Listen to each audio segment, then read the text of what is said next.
pledge allegiance to the flag of the United States of America and to the republic for which it stands, one nation, under God, indivisible, with liberty and justice for all.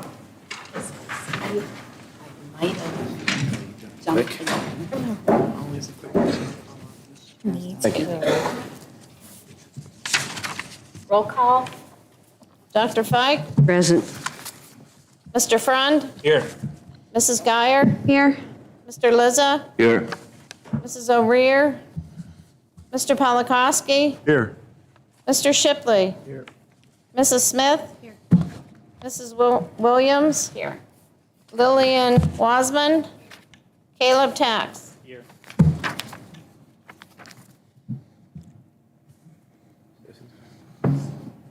Citizens' comments?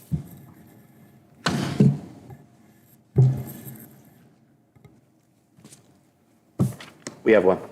Sorry. I thought you were, I apologize. Yes, we have one. Sorry. I was looking, didn't say before. Dan Kiefer, East Huntington Township. I would like to comment on the agenda item, the first one on business, the resolution that you have in front of you tonight. It's not in front of me, so I would like to, whenever that contents of that item is spoken about, I'd like you to offer me the opportunity to come up at that point to comment on it, because it's on the agenda and it's an item that I have no way of knowing what that is.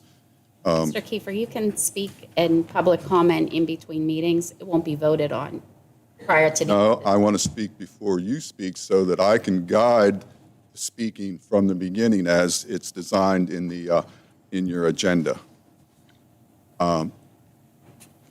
So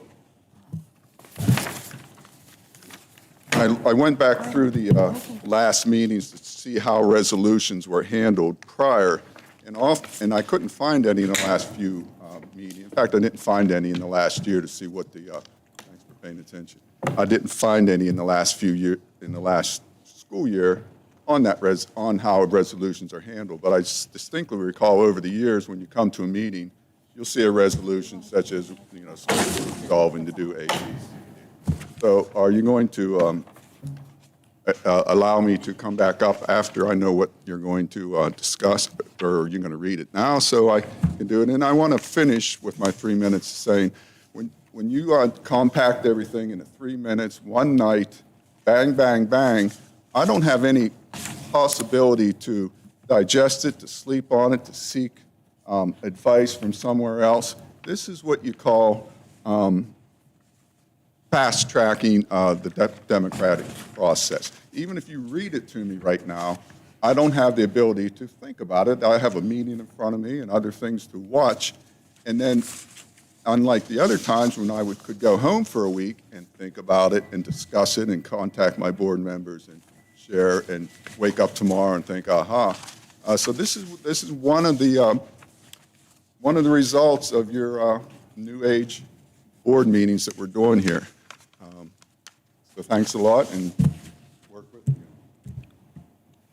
Here, I'd be happy. I'd like to let them perform, and we'll come back to this. Sure, okay.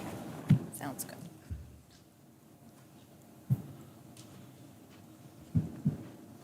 Okay. Okay, Reports?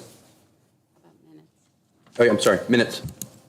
Minutes for the February 9th, 2023 discussion and the February 9th, 2023 voting meetings. Any discussion?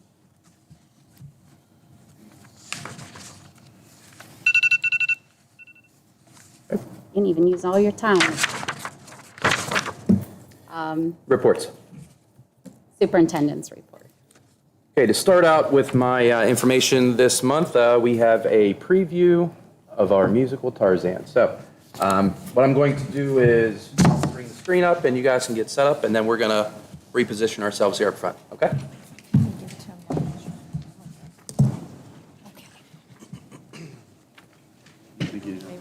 Yes. Forgot. Okay.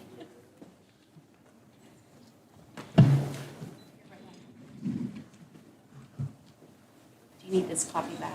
I'm gonna need a.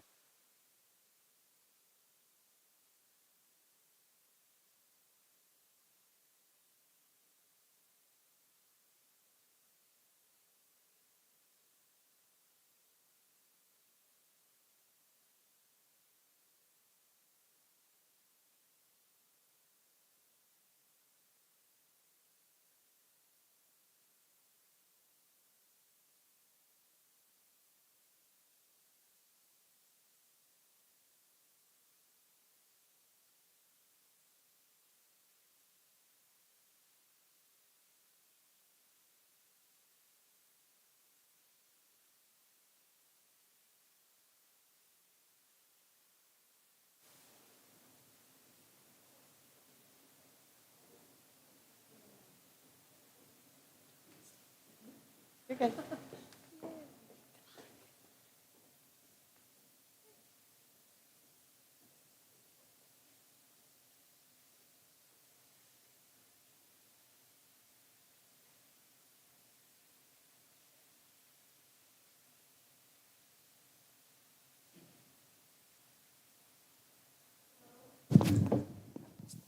Try this again. Hello.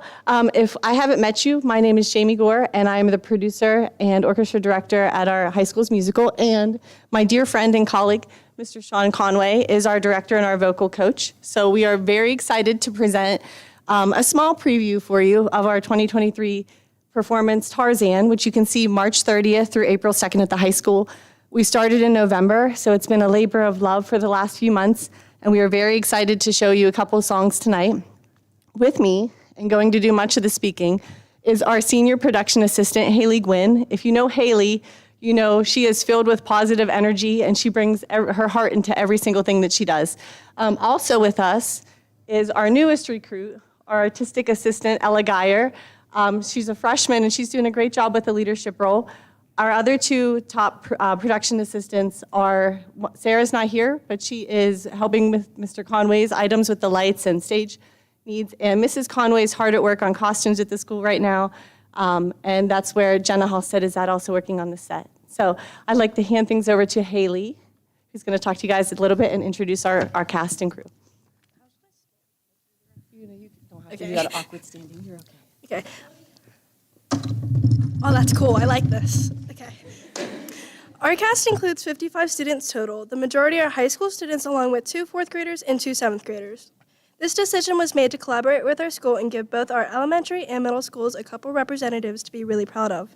Our 4th graders are young Tarzan on Thursday and Sunday, Emily Savanic and Blake Caldwater, a younger sibling and one of our baby gorillas.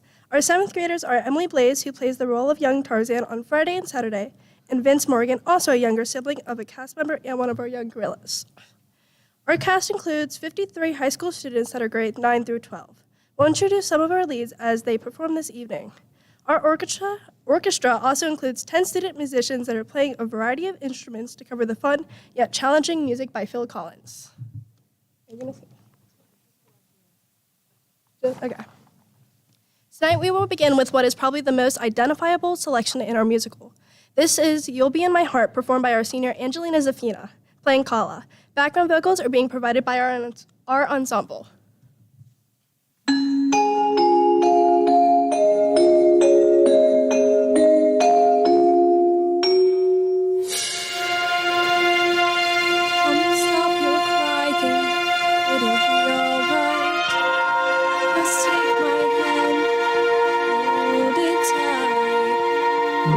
I will be here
'cause what does he know? We need each other to have to hold. He'll see in time, I know. When destiny calls you, you must be strong. I might not be with you, but you've got to hold on. They'll see in time. I show them together. In my heart,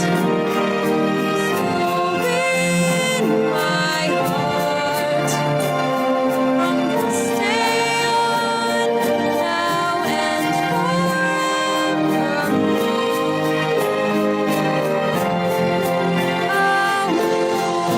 In my heart, no matter what they say. Here in my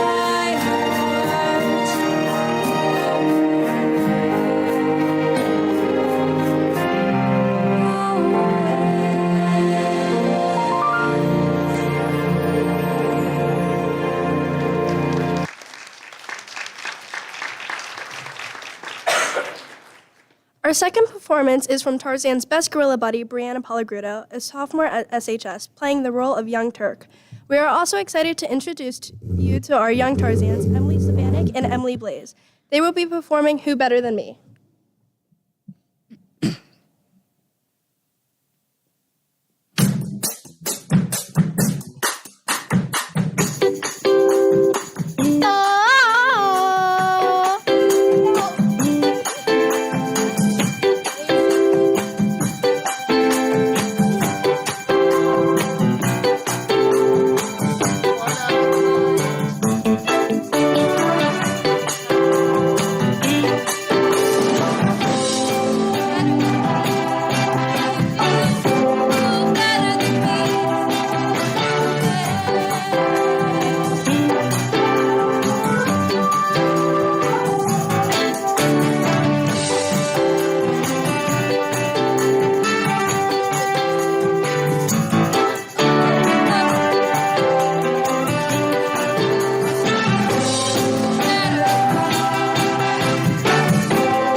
Take it here.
Some of the footage that you may have seen on our commercial was from the huge dance number in Act 1 titled Son of Man. We are so excited to introduce Kate Kramer, our senior that brings the house down playing an older Turk, and our title character, our very own Tarzan, and All East Honors Choir qualifying junior Nolan Blaze.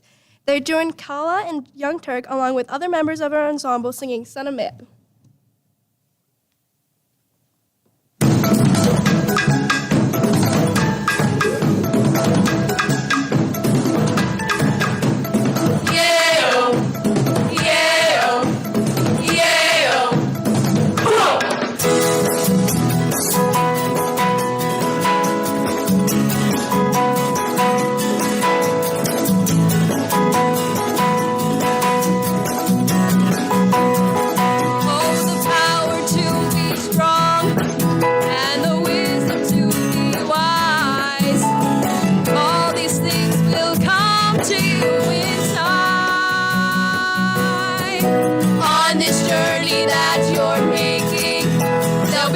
answers that you see.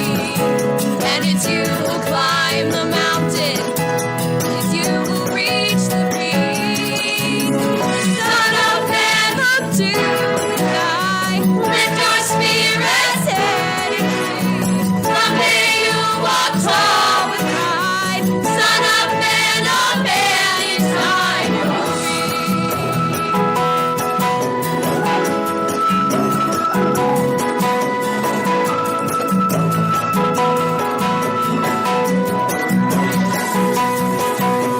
with me right here to guide you, with work to tip your head. Ah, with faith and understanding, we will journey from boy to man. Son of man, up to the sky, with your spirits head. Someday you'll walk tall with pride. Son of man, in time you'll be.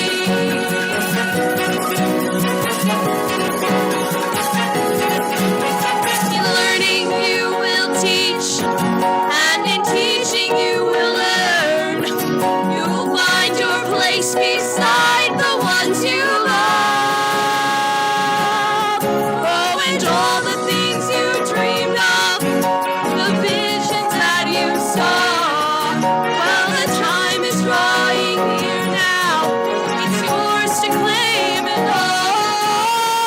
Son of man, look to the sky. Lift your spirit, set it free.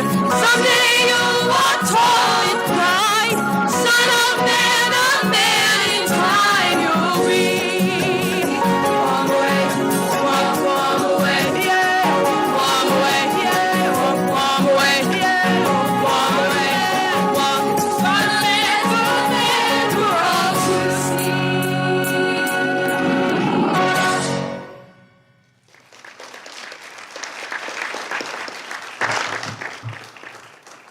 Our last selection for you this evening brings our Tarzan and our lovely, extremely talented Jane, who is played by senior future music theater major Adeline White.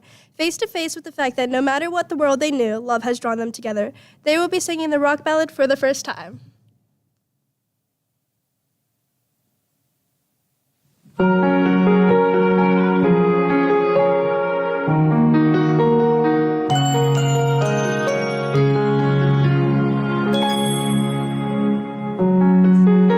I feel is hard to understand.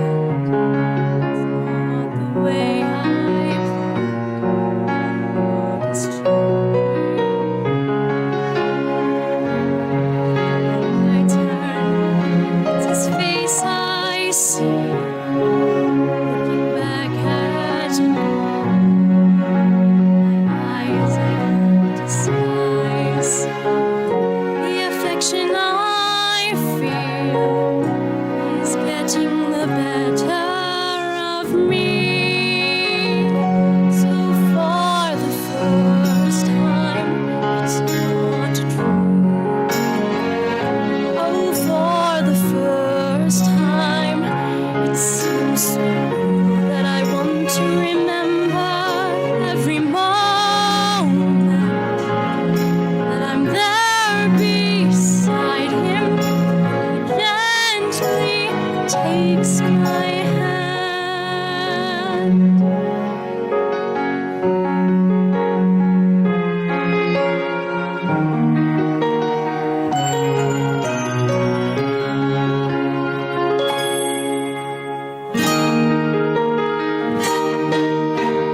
Here I am feeling things I've never felt, and all because of him.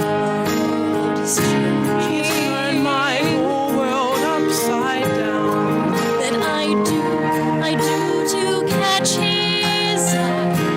Oh, and I won't deny some dear guilt. I wonder if she feels the same. This affection I feel has gotten the better of me. So for the first time, listen on This beat oh, for the first time. first time. I know it's real, and with him I feel so completely uniquely like no other. As he gently holds me close. Wait a minute, what am I saying? Never know. On a scale so grand, These feelings. these emotions racing through me. I must tell me I can. I'm finding who I am. 'Cause for the first time, I have no doubt. She's yours. For the first time, I understand. Yes, for the first time, I realize all the things they said would happen. Well, they're happening to me every time I'm with that man. Every time I'm with Could I be that man.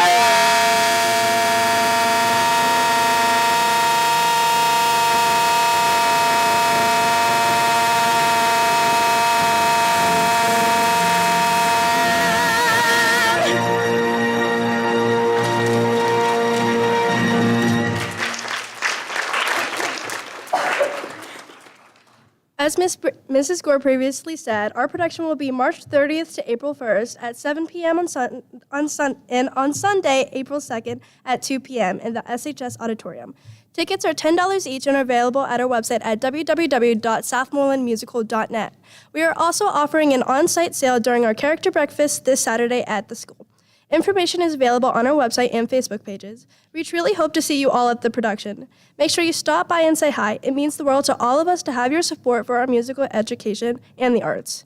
In honor of March being our Music in Our Schools month, and on behalf of all of us and our staff, Director and Vocal Coach Mr. Conway, Producer and Orchestra Director Mrs. Gore, Artistic Director Mrs. Conway, Choreographer Miss Hansberry, our Stage Manager Mrs. Brady, as well as our boosters, cast, orchestra, and crews. Thank you. For all of us and so many more of our peers across the district, we need music and the arts in our school and are so thankful for the support you're giving us and the opportunity to keep our arts thriving in our school. Thank you.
carry on with the rest of the superintendent report.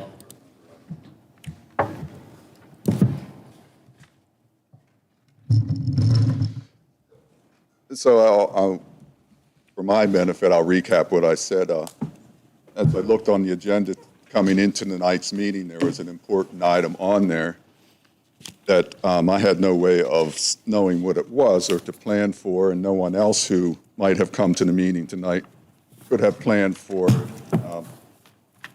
And so the solicitor and the president let me read a couple-page copy of the resolution. That's sort of thrown it all at me at once. I don't really feel like I can respond.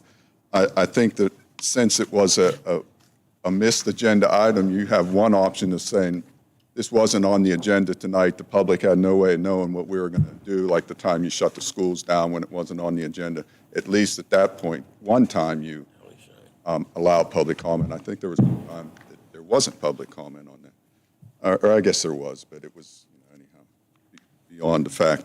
So tonight, you're going to pull up a resolution that is a serious problem here, or a serious issue as I'm looking at it.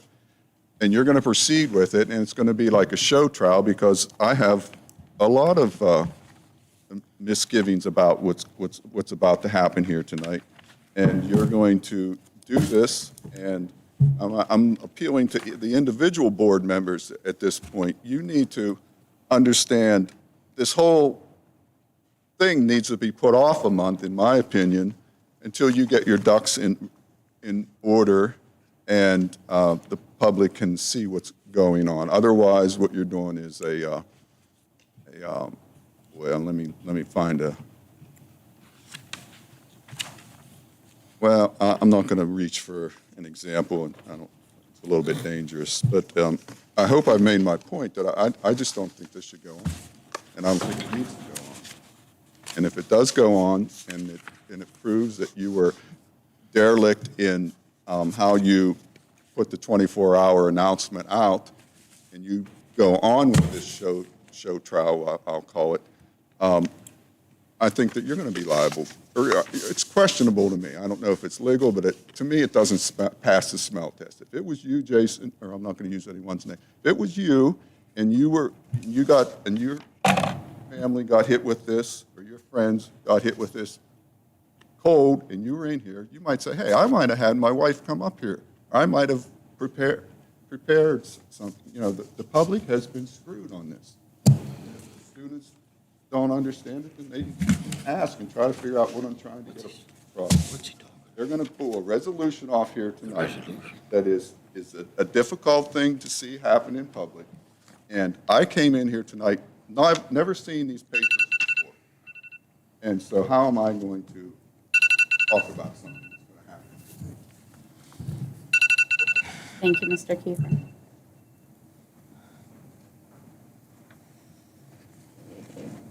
Okay. Superintendent's Back information. to reports. I have a couple things on my list today.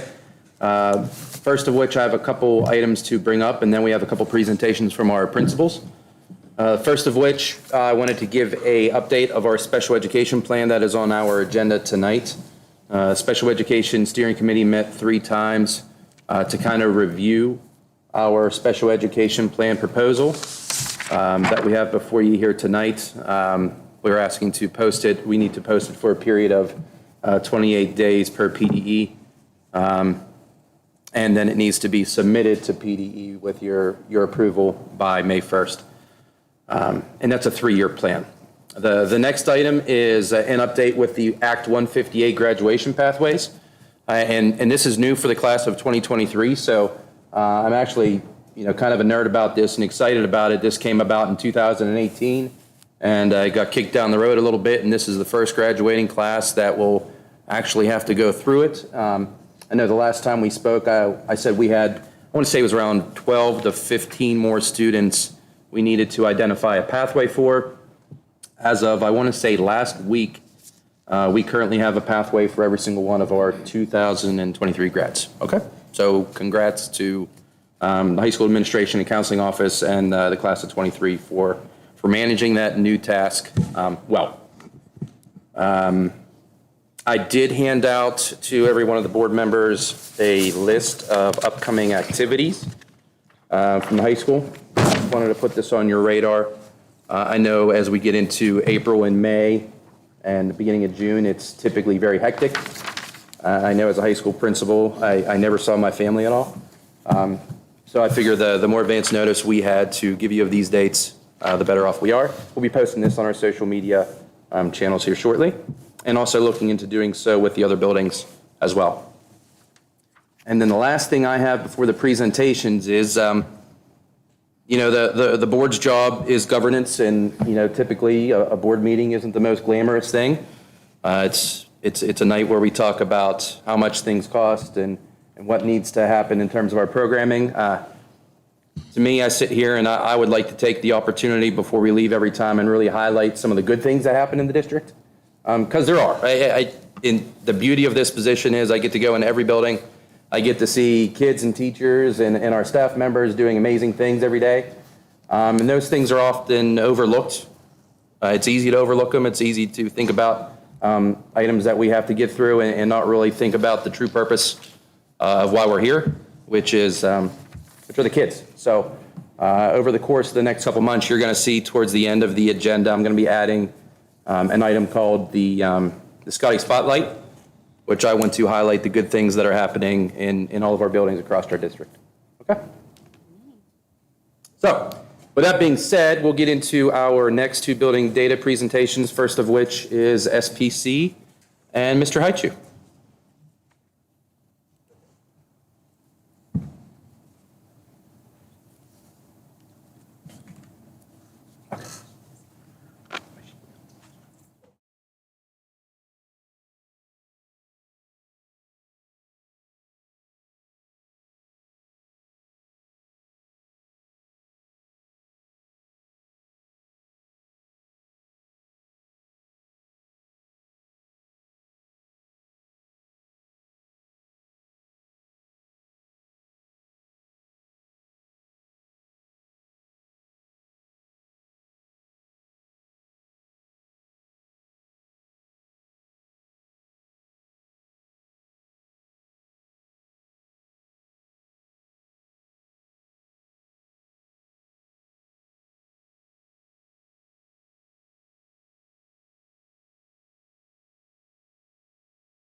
sources that we have in the building.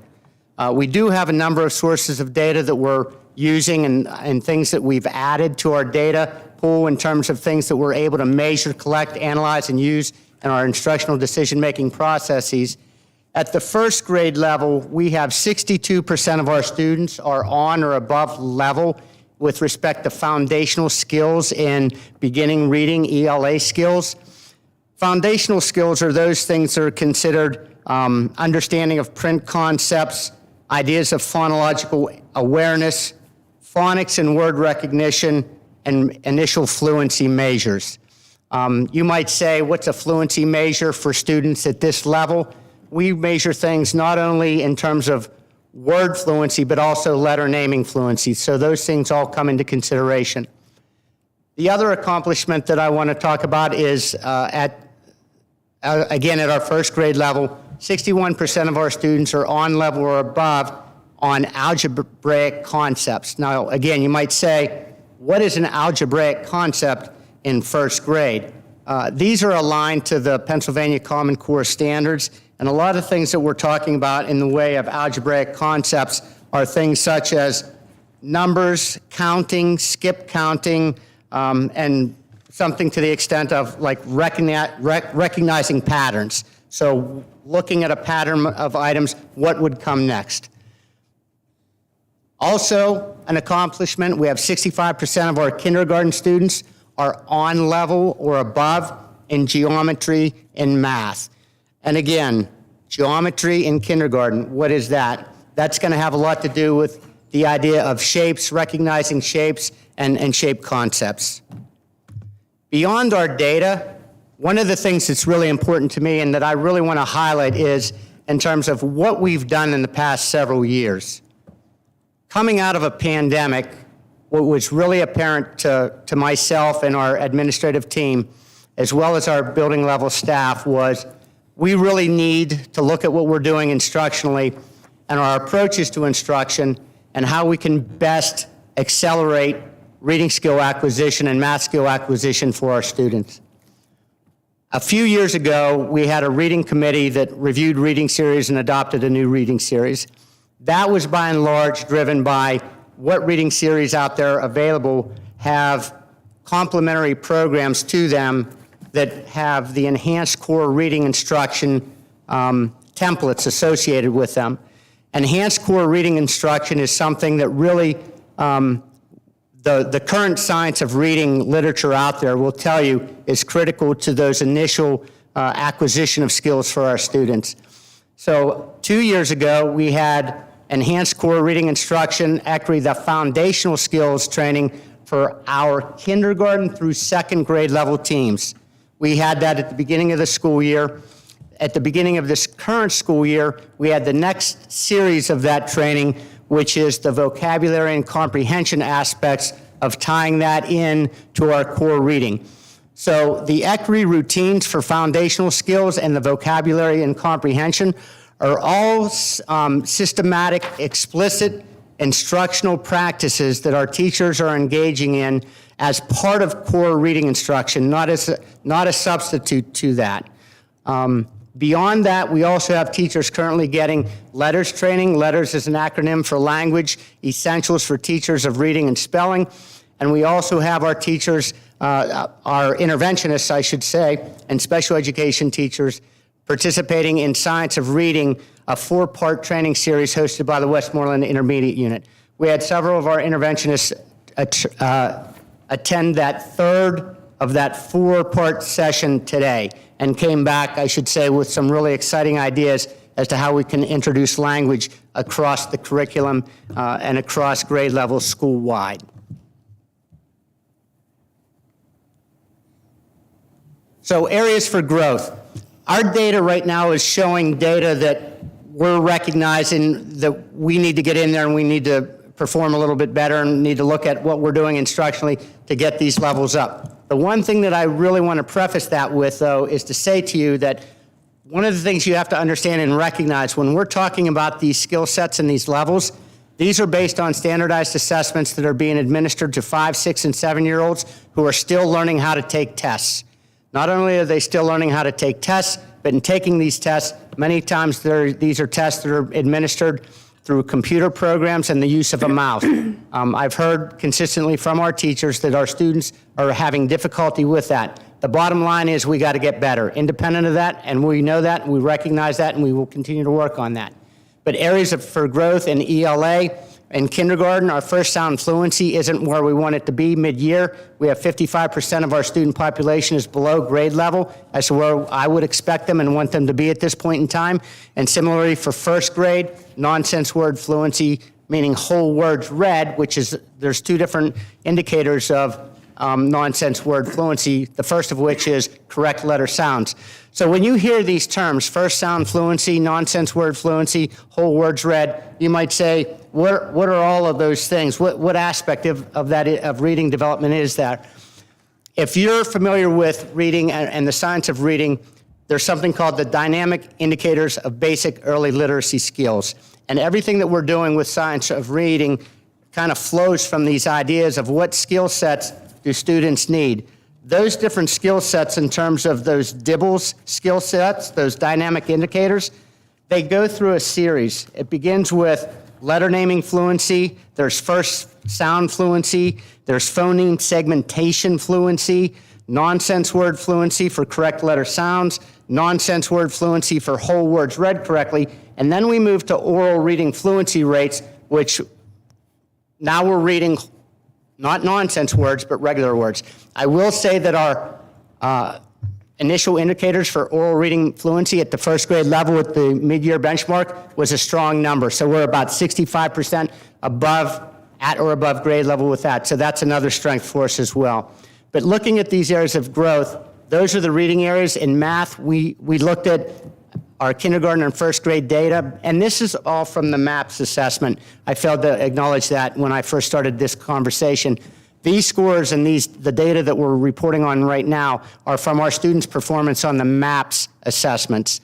And so what we recognized is consistently in kindergarten and first grade, we're below grade level or where we would want to be with respect to measurement and data. So those are areas that we're going to be looking at grade level teams in terms of what it is that we need to do differently. I will tell you as an aside, you're probably aware of this, but Dr. Boone challenged us across the district administratively to put some curriculum overviews together. Our teams have done that. We looked specifically at what the Common Core standards are for Pennsylvania, how that aligns. So what we need to go back and do is look at how we can marry those standards with what we're doing instructionally and with the data that we're collecting through MAPS and other assessments to ensure that we're really hitting and targeting those most critical skills that students need for progression through the grade levels. Currently, our action steps at this point in time, we have a master schedule at the primary center that really does do a nice job of supporting data team meetings. So we have a 6-day cycle, and within that master schedule, we have our kindergarten team and our first grade teams meeting to review their SPM data as well as the data from the MAPS and the Acadian scores to make decisions as to what we need to do instructionally. And that's done as a team so that we're ensuring and guaranteeing a guaranteed and viable curriculum that hits all of those standards for first grade. So whatever's happening in one teacher's classroom is happening in all the other teachers' classrooms at those grade levels. We also have assessment systems in place that allow our interventionists to identify students for reading and math for specific skills needed. We have, and here I have a couple of examples just in terms of when we're doing a lot of times if you see my board reports, you'll see me referencing progress monitoring, and that's an ongoing process of what's happening. And we have different assessment instruments that we use through the 95% group and the PASI, which is a phonological awareness screener for intervention. So there's a lot of good things happening with our staff in terms of knowledge and increasing knowledge and capacity of how we measure and what we're measuring. And then in our team meetings, we need to look at our direction and guidance from me and our administration in terms of where we're going with our data and how we use it to inform our instruction to get better outcomes. Another action step is our plan for continued trainings and practices to expand our knowledge and our practices in what we're doing. Thank you. Are there any questions? I have some questions. We are in the middle of March right now, which is about 75% through the school year. And according to the numbers you gave us, there are deficiencies ranging from 40% of the students to 55% below expectation to 61% below. And apparently, the last one I think is 50% below. We're 75% through the school year. How do we get almost half the kids to an appropriate level of achievement? That's a question that's a very fair question. And I will tell you, I'm going to go back to the idea of the reliability of the numbers and the data that we have before you in terms of how those assessments are administered and how well they're accurately reflecting what our students' skill sets really truly are. I think one of the challenges that we have is, first of all, getting our students familiar with those assessment processes, getting them through those assessment processes, and looking at how frequently we're assessing our students. Because from my perspective, I can tell you that I do have a sense that a lot of our students, there's the possibility at such a young age with the frequency of assessments that we're doing and the nature of those assessments, are those assessment results an accurate reflection of what their true skill sets are? I would submit to you that if I had my teaching team standing before you with me, they would probably say that they're not convinced that those numbers and that data is accurately representative of where our students truly are. That having been said, I'm sorry, do you have a question? No. That having been said, You're saying this data recognize. does not reflect what's going on. That was my concern. Are you saying this is not accurate data? Or? Well, listen, I can't know with 100% certainty how accurate it is. There's standard error of measurement that's associated with any assessment, as you know. And there's also a higher degree of standard error of assessment when students are using an assessment approach and technology with which they're just now getting introduced to for the first time. These assessments are based on these results are based on assessments that students took on two separate occasions.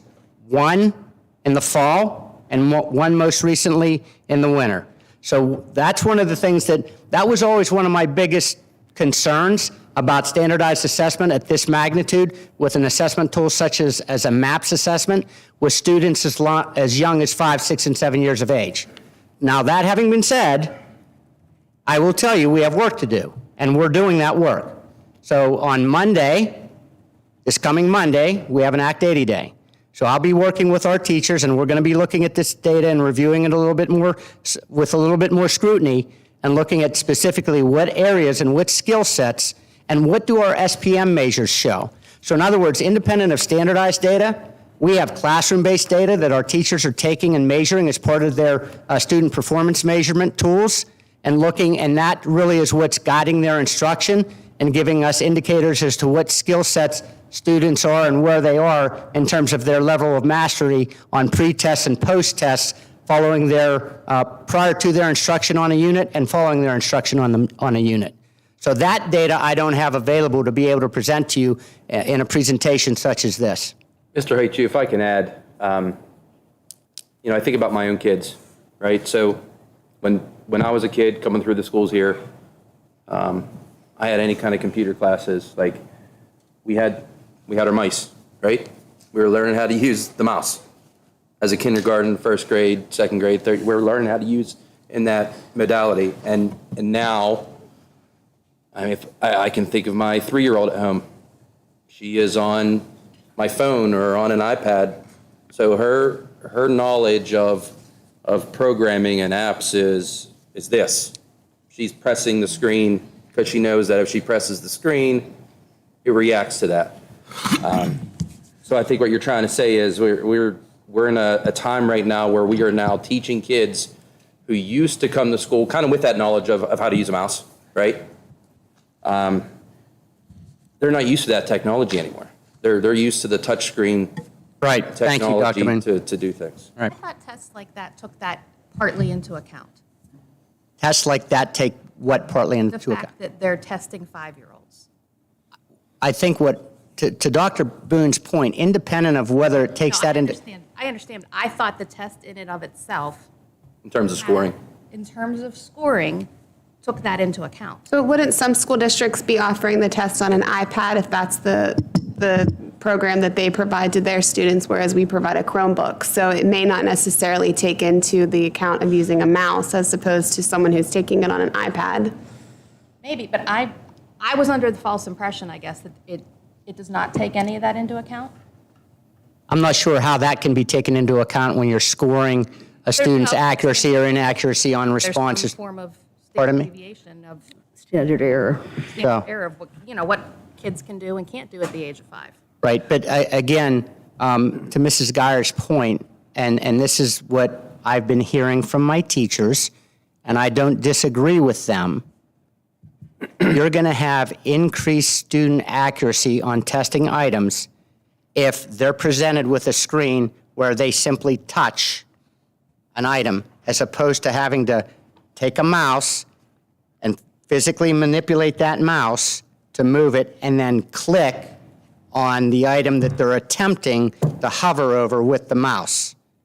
So I do think that to Dr. Boone's point, and I'm not sure how standard error of measure can take into account the difference on a score for a child who took the assessment using an iPad versus a child who took the assessment using a computer with a mouse. Mrs. Smith, I'll add, when I saw these the first time, I was also taken aback. And that's a question. And I was. We have a rep. We can ask those certain things, and I fully intend to, because we're not the only school in America who gives this. It's difficult to be given statistics and then be told, well, we don't really believe them. You know what I mean? Yeah, It's absolutely. kind of Listen, like, okay. you think, listen, that's not something I wanted to come up here and stand before you and say, because now it sounds like I'm making excuses, right? Well, no, it's just weird to have a presentation of this is what it is, but Right. I can't dispute that. Ron, can I ask you one more question? Yes, absolutely. There's a very, very serious issue as to grade retention. The research is all over the place. Are we looking at large numbers of grade retention in the very early years of school? Well, one of the things that I would say to you is that at this point in time, and we have those conversations at our building, right? Our school counselor, our teachers, myself, we have those conversations. We have an idea as to what students we're going to be. We're not at that point in the school year at this point where we're looking at that or considering that right now, but it's approaching quickly. But we do have those conversations. The one thing that my position on retention for students is that there is, when I think of it in terms of instructional intervention. What's the best instructional intervention for a child or a student? There are times when I believe that retention is the appropriate instructional intervention for a child. And there are circumstances that lead me to that decision. Once you get beyond third grade, I don't necessarily believe that retention is a good instructional intervention at that point. I think the ideal years for retention are first to second, second to third. Kindergarten to first, maybe. I think first grade retentions and second grade retentions have the best utility in terms of an instructional intervention because those are the grades, in my opinion, based on my professional judgment and my years of experience in education, is that's where we can affect most the students' growth in foundational skills in math and reading. Ron, I do agree with exactly what you're saying about first, second, third. The real issue is retaining kids in kindergarten, and Right. it's found to be very non-productive and not Right. good for their maturity. But is it true that we retained 30-some kids last year?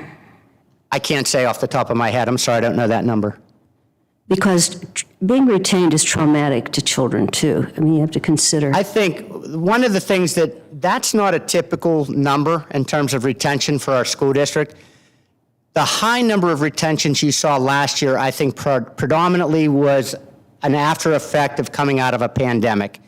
We had a lot of children coming into kindergarten who did not have any sort of consistency in their preschool programming or early intervention programming that put them in a situation where they had a good likelihood of success going through a kindergarten program. So I think that whatever the number was, you may be correct on the number. I'm not sure. I thought I Whatever heard that number was, I would submit to you that that was an anomaly. And I would say if you look at past data and what I would hope to be future data, I think there's going to be a bubble, right? As a result of that pandemic, in terms of what we're seeing in terms of outcomes for students, it's going to be a challenge. We got to be up to the challenge of meeting that and minimizing that gap for those students. But that's the work we're here to do. Thank you. Any other questions? Thank you, Mr. Hatchu. Thank you all. Now for our SES presentation. Ms. Guar?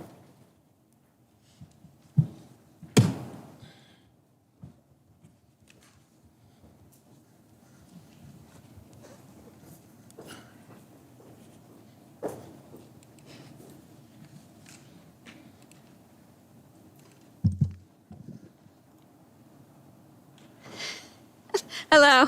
Floor is yours. I am Mrs. Kuhar-Long, the principal at SES. In the spirit of UDL, I am going to model the 3 principles of universal design for learning tonight that include engagement, representation, and action and expression. I have hard copies of my data presentation if you would like them, along with a transcript of each slide. You don't have to take these, but they are available. I know Dr. Pike would like hard copies. Thank you very much.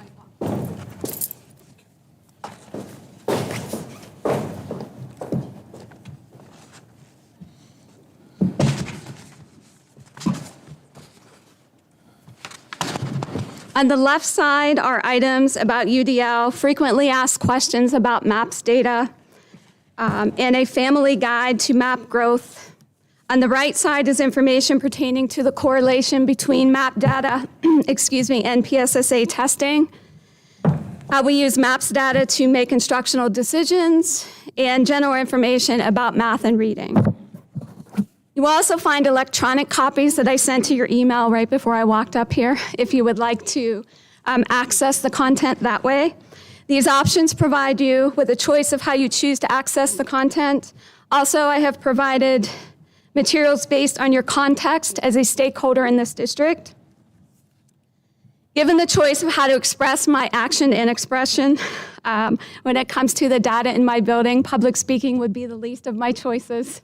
I would prefer to just present something to you or record a video or possibly write a paper, but here I am, so don't evaluate me too harshly.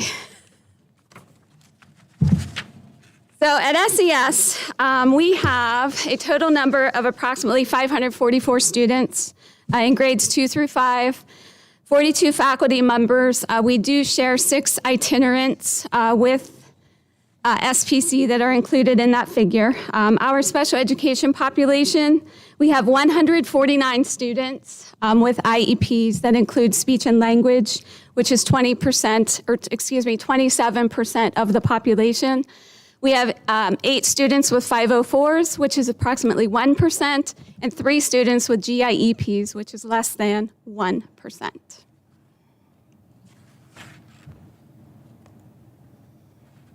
Accomplishments. Our PVOS growth in math is rated as well above across the grade levels. Our PVOS growth in ELA is rated well above in 5th grade. From the fall testing window to the winter NWEA MAPS testing window, on average, our students improved 6.9 RIT points across all content and grade levels. Our building level score in 2017 and 2018 was 67. In 2018 and 2019, it was 60.4. And in 21 and 22, it improved to 72.7. Building level scores are based on standardized tests, growth measures, and attendance. In addition, the building level score is adjusted by what the state refers to as a challenge multiplier, and this is based on the population of economically disadvantaged students in the building. Under Act 13, this score is used for educator effectiveness for both principals and teachers. Areas for growth. Math, third grade, we need to improve on reasoning with shapes and their attributes. Math 4, solving problems involving measurement and conversion of measurements from a larger unit into a smaller unit. And Math 5, using equivalent fractions as a strategy to add and subtract fractions. ELA grade 3, key ideas and details. ELA 4 and 5 are both the same with evidence-based analysis of text. So honestly, 3, 4, and 5 are all of the same, except at third grade level of the state, we do not test the kids on TDAs, which are text-dependent analysis questions. In science, grade 4, we need to improve on forms, sources, conversions, and transfer of energy. Action steps. We are responsive to the instructional needs of our students in the targeted areas listed on the previous slide. We implemented flexible grouping last year, and we've continued with that throughout this school year. We refine our instructional practices using data to make instructional decisions. The purpose of flexible grouping is to provide students with what they need, whether it is intervention or enrichment, based on their pre- and post-test scores.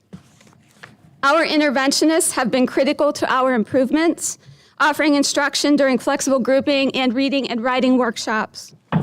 The PIC after-school program supports our students in the areas of growth as well.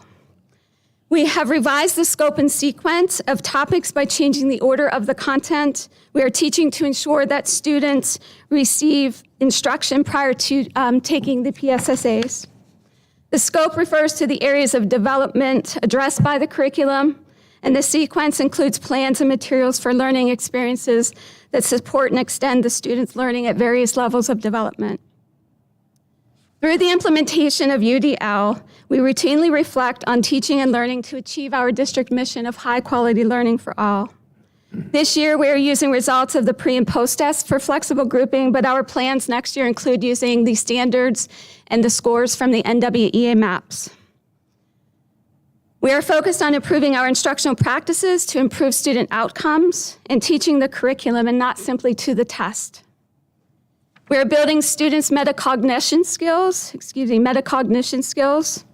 through goal setting that the students set for themselves in conversations with their teachers. They also monitor, and we also cultivate student reflections as to what they're going to do to improve scores and how they can get there. And our goal at SES is to bridge the gap, and we are focused on the relationship between teaching and learning because there is a difference. And finally, just to share with you, this is an example of a student goal form for reading with the NWEA maps. We didn't start the year with students setting goals. We have progressed to that. So this example here is Johnny Bell, who is a 5th grade student. His performance, and this is actually a student score, it's just not Johnny Bell. The score for the fall was 211, winter is 215, and based on that, we have set a goal for the student to be 217. Now, the MAP growth cut score for proficiency on the PSSAs is 208, so looking at his scores already, he will probably more than likely be proficient on the PSSAs. And finally, here's an example of a math form. Tamia Sibley is a 5th grade student. Her score in the maps in the fall was 192. Her score in the winter was 207. Her goal for the spring is 211. The growth cut score for proficiency on the PSSA is 224. We will work on those skills, but there is a possibility that she may not be proficient. But we will look for improvement and growth. Good job. Thank you. Are there any questions? Yeah, I have one. So, and this actually goes to you and Mr. Haichu. When I see GIEPs, we have 3 between 2nd and 5th grade, and we have 0 in kindergarten and 1st grade. I suspect that those numbers of the actual kids that should have a GIEP are not correct. Because we should have way more than 3. Maybe not way more, but more than 3 and more than 0. What are we doing to address that? I will say in my building, teachers are making recommendations, but the students are not qualifying for gifted. So what are our qualifications? The only thing that I am aware of is when I came into the district, Dr. Molnar had requested that Mr. Haichu change the qualifications. I don't know how that has impacted the number of students, but that was changed, I believe, my first year in this district, possibly the second year. So, and this is a conversation probably for another time, but having delved deep into this, it's more than numbers, obviously. It's more than what grade you get or your overall IQ. That is the worst thing to judge it by. So my question is, how many kids are getting tested? How many parents are requesting? Do parents know they can request? And I'm assuming at the SPC, 0.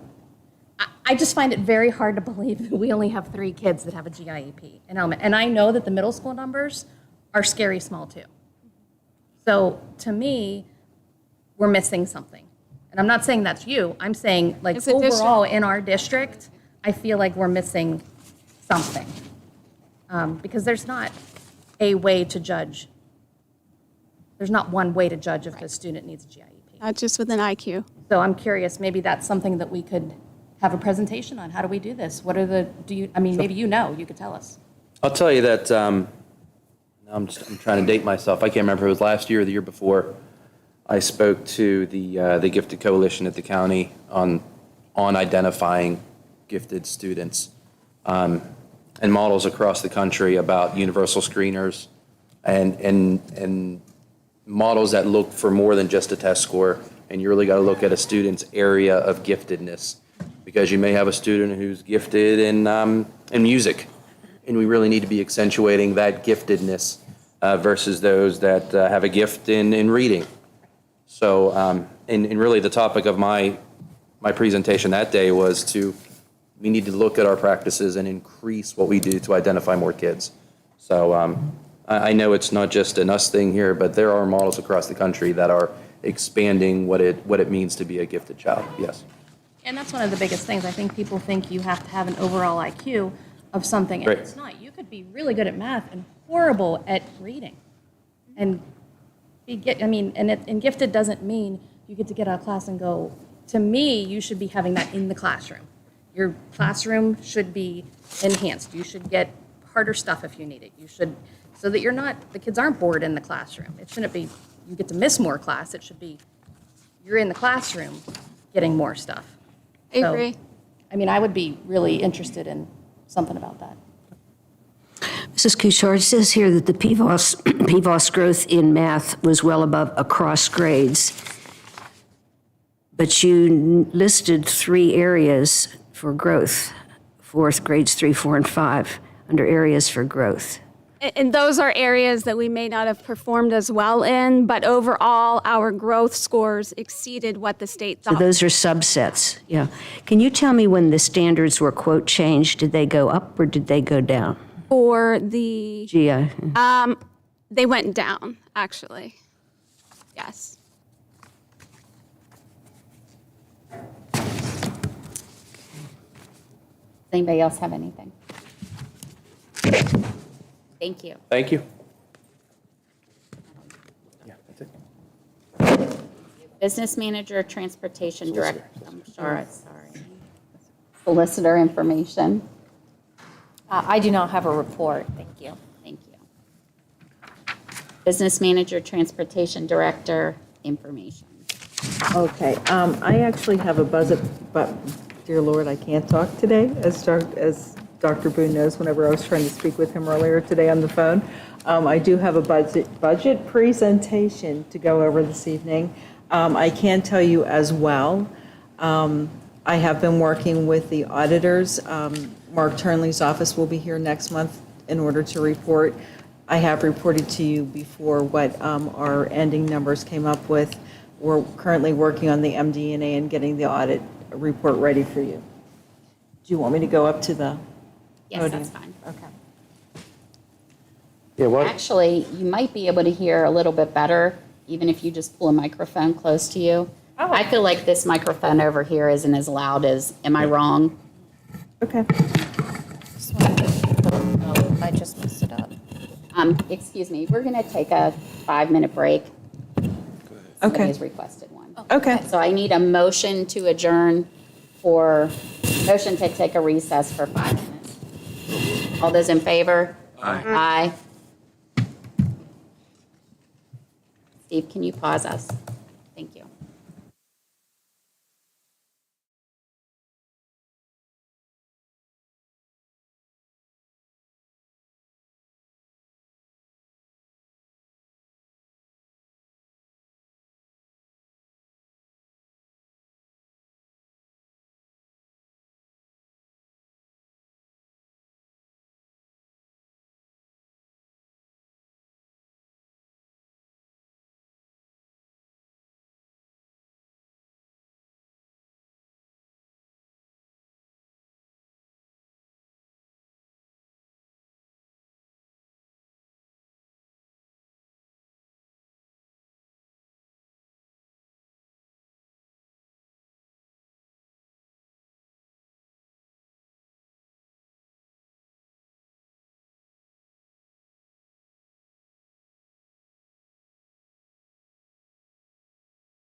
I'd like to make a motion to go back into session.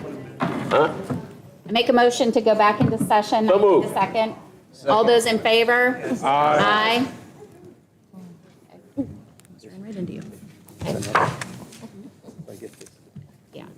So this is just discussing, just so I remember correctly, This is only the expenditures. This is the expenditure report. We had a finance meeting late last month. Yes. And during the meeting, it was asked of me if I would present this information to the board, to the rest of the board, as well as the public. I can tell you that since that time period, there have been some changes as things continue to change, and I'll go over some of those changes.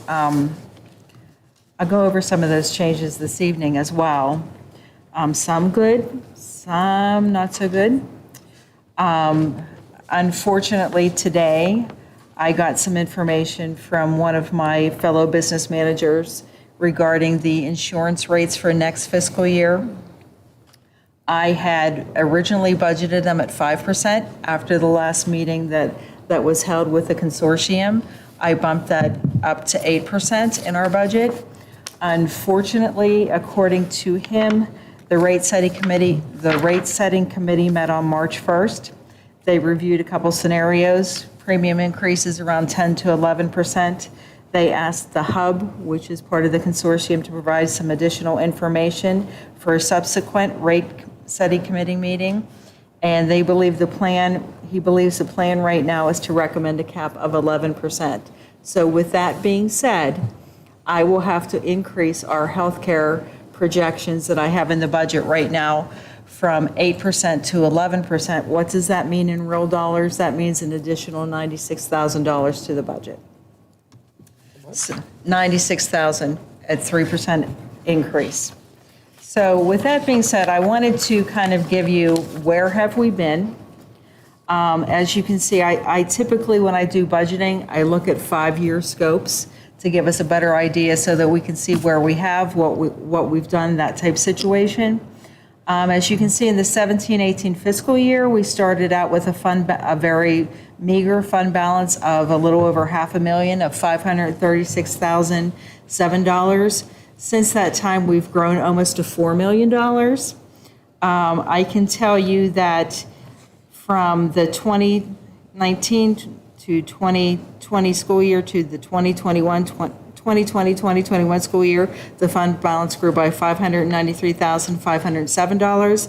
Now from the 2021 school year to the 2020 school year, the fund balance only grew $81,836. There are some reasons for that. When you think about it, we did the track resurfacing last year. We did paving for the high school and the Scottsdale complex. We did put a roof on the SPC building. However, that was something that was budgeted with new money, but we did do that obviously with some very attractive financing that we were able to garner. On the next page, you will see, can you move ahead for me, Steve? I got it. Oh, okay. I got it. Oh, thank you. Okay, you'll see the fund balance graph. I do that specifically because some people like to see graphs rather than actual numbers. The next slide is the 2021 versus 2021-22 budget to actual comparison in revenues. So, once again, I mentioned initially that we had increased the fund balance by $593,507 in the 2021 fiscal year. Part of what helped us with that is not the expenditure side of the house, so to speak. We had an additional $1,355,680 in revenues. For last year, we were able to grow the fund balance by $81,836, but we had an additional than what was budgeted, $553,358 in revenues. So that's what helped make the difference with that. Like I said, it's not, as we all know, things are going up. Inflation is hitting us all, and unfortunately, the school district is not exempt from that. So looking at the budget assumptions,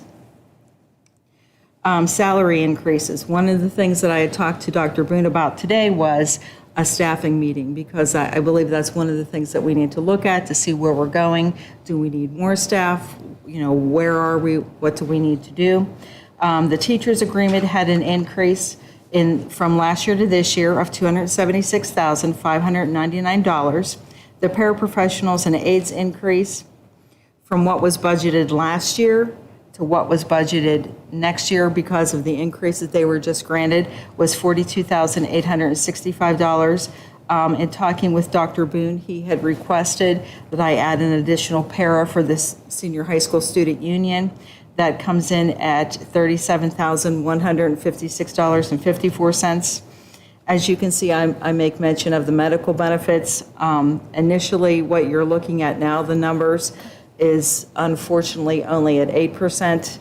As I stated earlier, with the additional 3% increase, we're looking at an additional $96,000, which unfortunately is something that we knew that it was bad whenever we attended the consortium meetings. They had talked about some, because we are self-funded, we had talked about some of the things. And I know Dr. Boone is actively trying to steer our district into looking at some of the options that would not only make healthcare more efficient for our employees, but also make things more cost-effective for our district.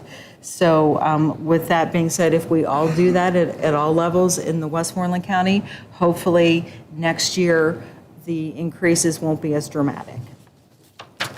I also listed, because it's one of the things that you have to look at as far as capital planning, what do we need, those type of things. I budgeted turf replacement. However, that number was received on September 15th of 2022. Am I sure that that's a good number? Do I feel that it's going to be higher? I absolutely do feel that it's going to be higher, but that's the number that we're working with right now. PSERS net of state reimbursement is actually down because for the first time in a multitude of years, the PSERS contribution for the district went down. This year it's 0.3526. Next year it's 0.34. So I will take that, and we definitely benefited from that. However, we will see a lower reimbursement from the state because of the lower amounts. Non-public tuition, due to trends, what I typically do whenever I look at the expenditures, I will go through each line item. I will develop a 5-year history, look at an average, and then look at my trends. What's it doing? The transportation increase, which I'll talk to you about in a moment once we get to the transportation contract, is $228,874.02. There's a multitude of factors for that.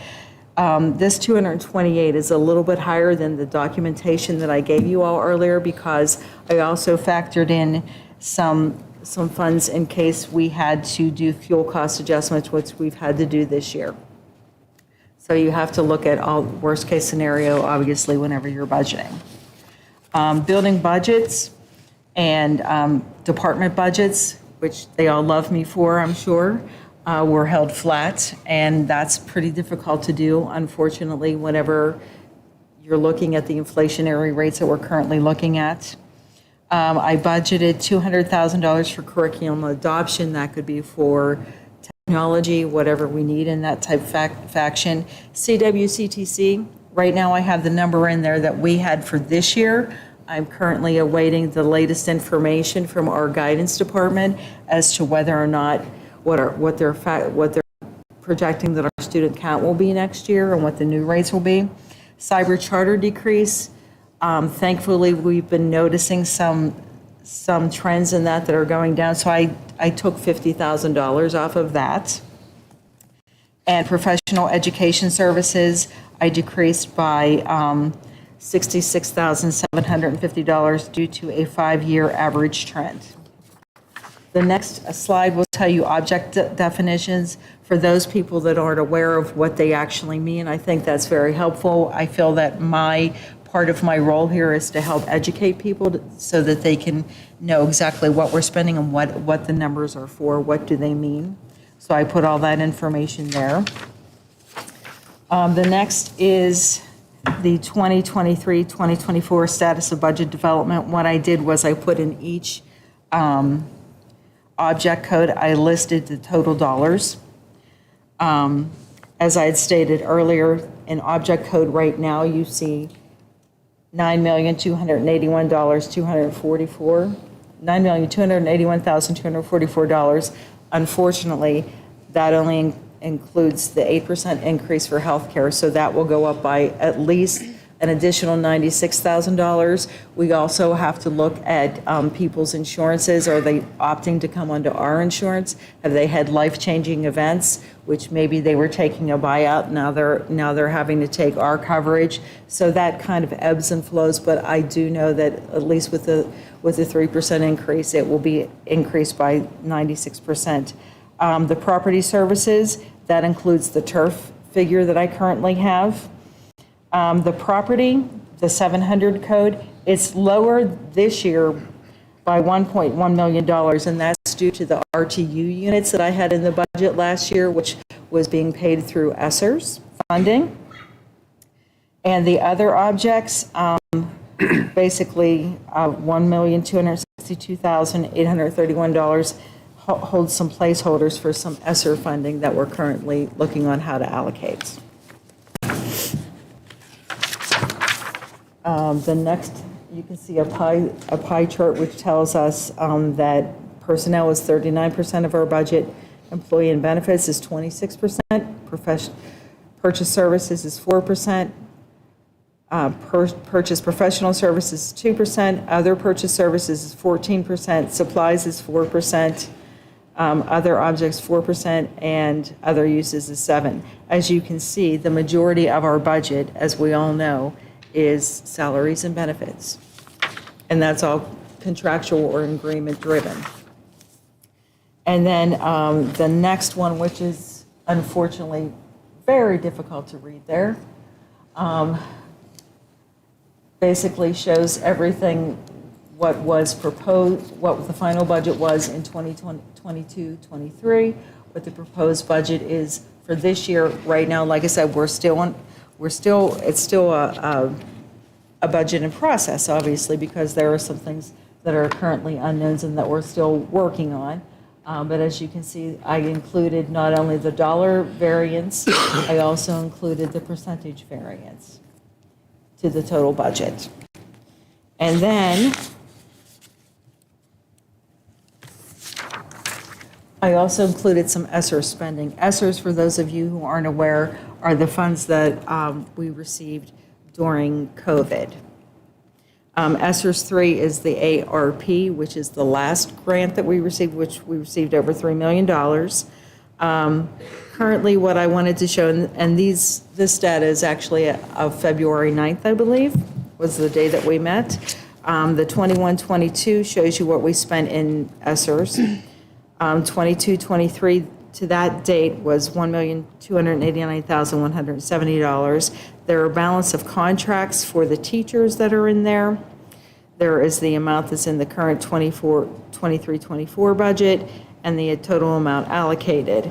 Now, Dr. Boone had asked me to remove 2 individuals that we currently have funded through ESSER's funding and to put them into the general fund budget to see how that would look and to see if that would be self-sustaining in the future. So if the board or Dr. Boone, or if I receive direction, I can obviously move them back into ESSER should we so choose. And I just wanted to show you what the balance was to allocate with them being out of ESSERS and the balance for us to allocate if we do take them back into ESSERS. And then obviously the next 2 slides are the ESSERS budgeted and appropriated, and the same thing with the federal stimulus funds at the very the very last slide shows us the actual total appropriation. Good Lord, if I could talk, appropriation spending and what was budgeted, what was spent, and the appropriations remaining. So with that, are there any questions? I have 2 questions. Certainly. I believe at our last meeting, I asked you if the ESSERS money was included in the fund balance, and you said yes? Well, what happens is you're not using the allocations for the general fund with some of the things that we're spending through ESSERS. Yeah, but So my therefore, question that is, helps if you us. were to pull that ESSER's money amount out of the fund balance, what would be left? That I would have to look to tell you what we actually spent last year on ESSERS, and then look to see where we. And what is your projected final number for the budget for the 23-24 school year? For the expenditures right now? When you put up a thing that says budget, okay, what would that number be? Do you have a proposed number for next year? Yeah, and I'm going to try to read it on my spreadsheet, which is it's $35,987,108, which is actually a little bit lower than last year's, but that's because of the fact that we don't have a lot of the capital project items that we had already addressed in. Okay, so the budget for next year is proposed at about $36 million. Correct. Because we also have to add in the insurance. We already know that's increasing. Correct. More. Correct. You said that was around 90. At least 96,000, and like I said, there are some people that are having, which we typically have every year.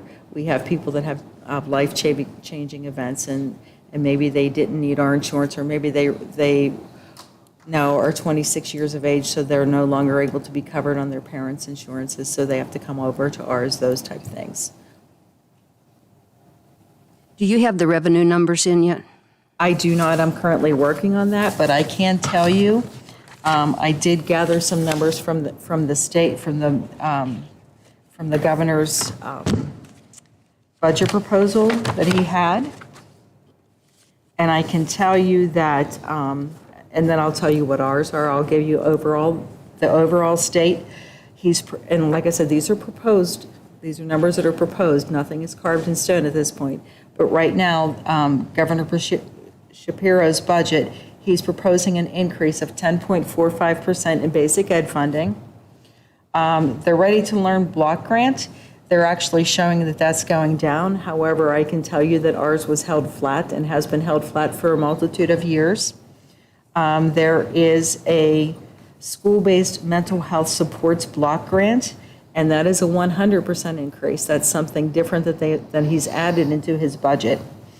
Public transportation and non-public transportation, those continue to go down minimally, but they're still going. The reimbursements, subsidies are still going down. And special education is going up 7.77%. Now, what does it look like currently that's statewide. Now, in our budget, the social mental health block grant, which is the newfound money that he has proposed, that would be an additional $120,000. The Ready to Learn block grant, which is flat, is $357,000. I've just rounded these numbers off just to make it a little bit easier.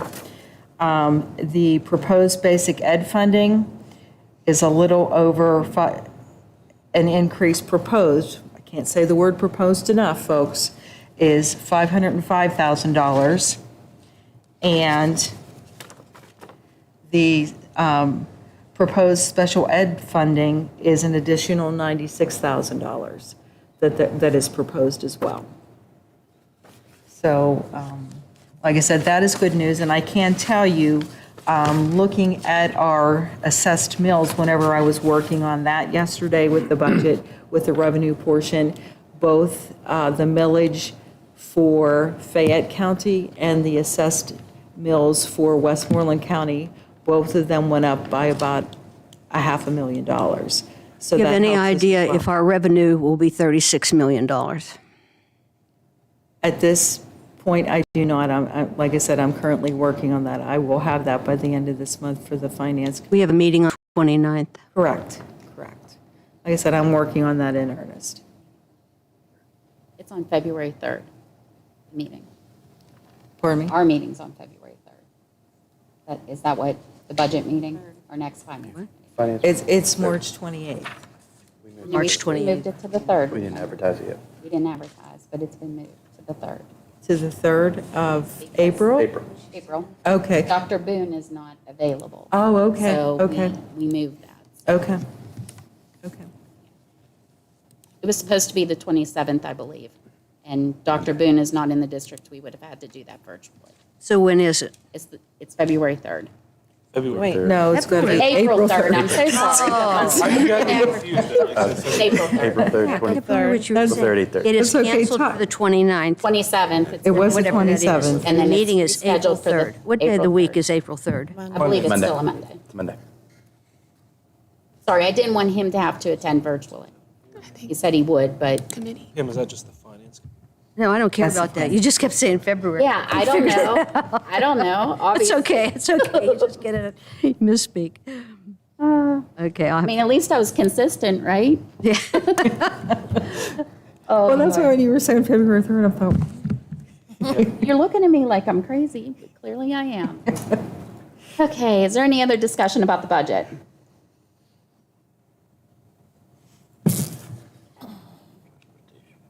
Moving into reports, CWCTC report. So we have ongoing applications coming in for tech. I think the numbers have increased greatly throughout all the districts, I would suspect. They just had a really successful elementary night where they had students come in and they got to pick 3 programs that they wanted to visit and take part in some activities in that. I think the admin has been doing a lot of trainings lately, a lot with special education and different opportunities that they've had. I think that they said students should be notified about next year by April 15th. So if there's any questions, they can contact that school after that date, I would say.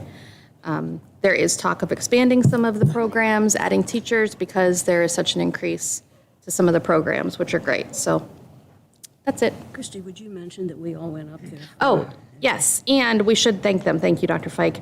They had the entire board and the admin was invited to the school so that we could have a presentation by them. It was just us. They walked us around to every program. They showed us everything that goes into it and kind of told us a little bit about each program that they have there, just so that we're more aware of what happens and what the kids need to do. They have a lot of opportunities for every child, regardless of what their intent is after high school. If they want to go to college, there's places for them there. If they don't want to and want to go to a trade or technical school, there's places for them. There's just so much more than what it used to be. So it was really good, I think, for everybody to be able to see that. Thank you. WIU report. Yes, we had a very unusual meeting. It began at 5:30. It was on the 28th of February. It began at 5:30, committee meetings, and then we had an executive session. Then we had a public meeting at 7 o'clock. At 7:45, we adjourned into a second executive session, and we came out and went back into session at 10 p.m. and left at 10:15 p.m. It was very unusual in that Carl Beard was there. What we had were 4 grievances. Two were filed by the same person. One was filed, and then I still can't get it. We dealt with a grievance on somebody who doesn't work at the IU. And I don't know how that happened, but we went through a lot of things. I do want to tell you that they are they're focusing on teacher training. They are doing a lot of physical improvements to the buildings and the facilities. We had 9 teachers resign from E Academy, and I asked why, and they said they simply don't have any work for them to do. We had 1 resignation. The general operating budget was presented by Tammy Good. I could not get the number for Southmoreland. They were flashing them, but I couldn't get it fast enough. But what they do is they develop a budget, submit it to the Pennsylvania Department of Education, and then they submit it to all districts. So you will be getting it. I did learn that Clearview is not in the general budget. It is a $400,000 building expense, and it comes from different kinds of funding. One interesting thing is the IU is now going to work with something called Frontline Technologies Groups, and this includes absence management for employees. We voted to terminate the contract with ESS.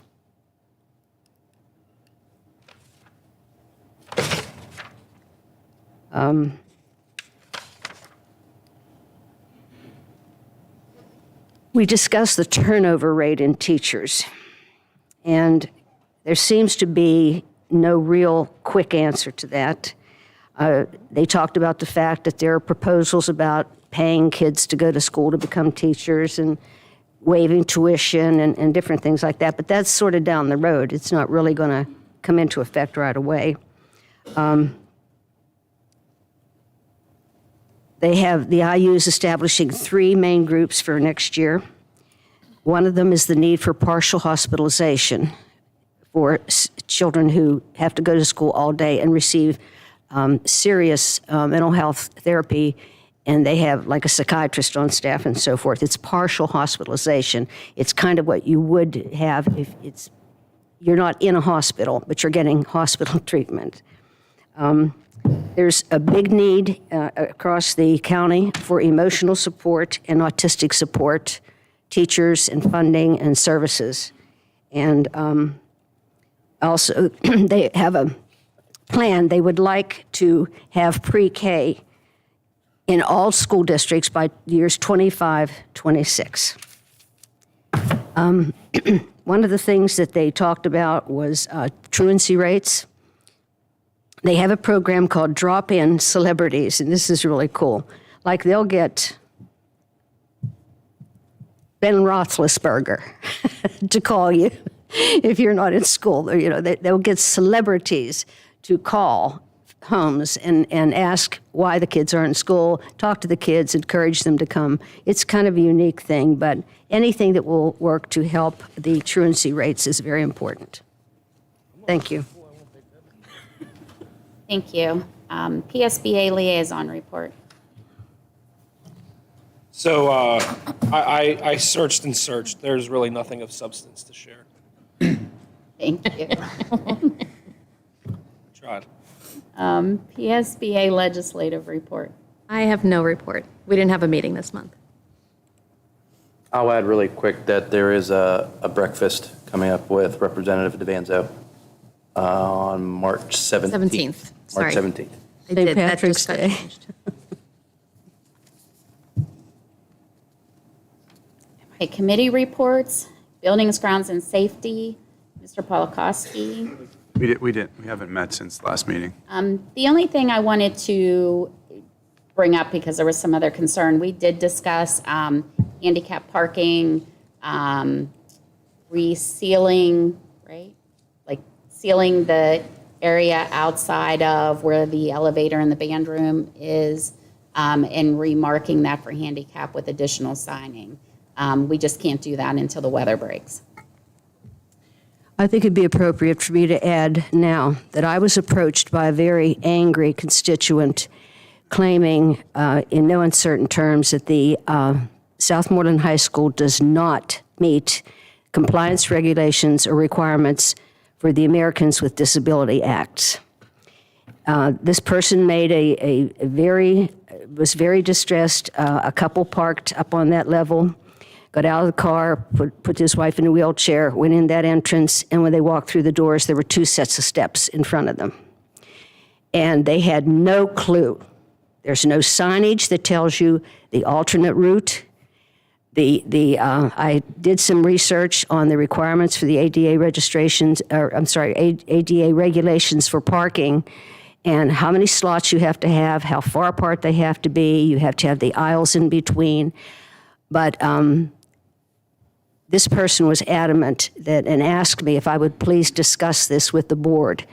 And at the end of the end of the voting meeting, and it doesn't matter to me if you want to do it or not, I'm going to make a motion that we authorize the administration to proceed to improve. We are already doing that, Dr. Fike. Well, so I don't think there needs to be I talked to Dr. Boone yesterday, and he said to me, I was absolutely on the Correct. money. But the point is, I think there's expenses involved. Correct. And I'm not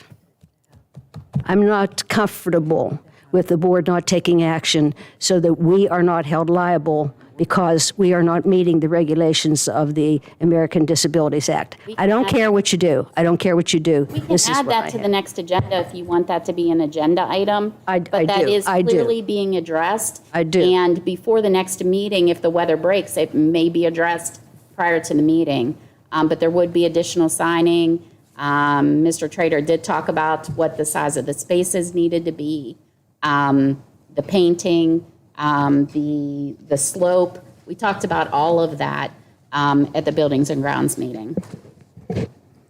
So it is being addressed. I'm sorry, I thought he said they didn't have a meeting. We didn't. It was discussed at the last meeting, Dr. Fike. It just wasn't something that we brought up because it wasn't being worked on right at that moment. I think we talked a little bit about it at the previous meeting about the handicap Yes. spaces. And Mr. Trader said he was waiting till the weather broke.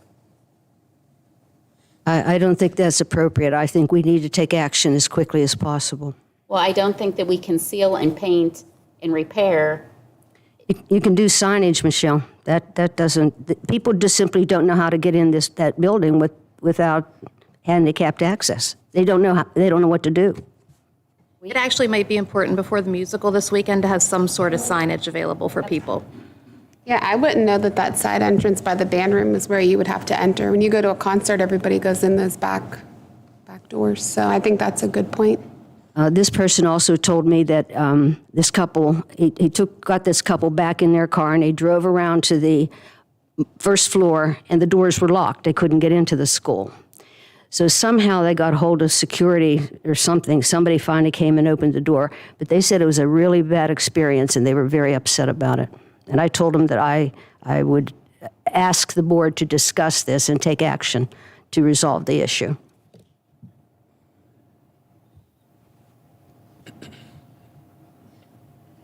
Finance, district operations, and transportation. We did have a meeting in February, and we discussed the expense side. We asked her to present that this evening, and then we will be discussing the revenue portion, or at least proposed revenue portion, in April. And I think we have some transportation items later in the agenda as well. We do.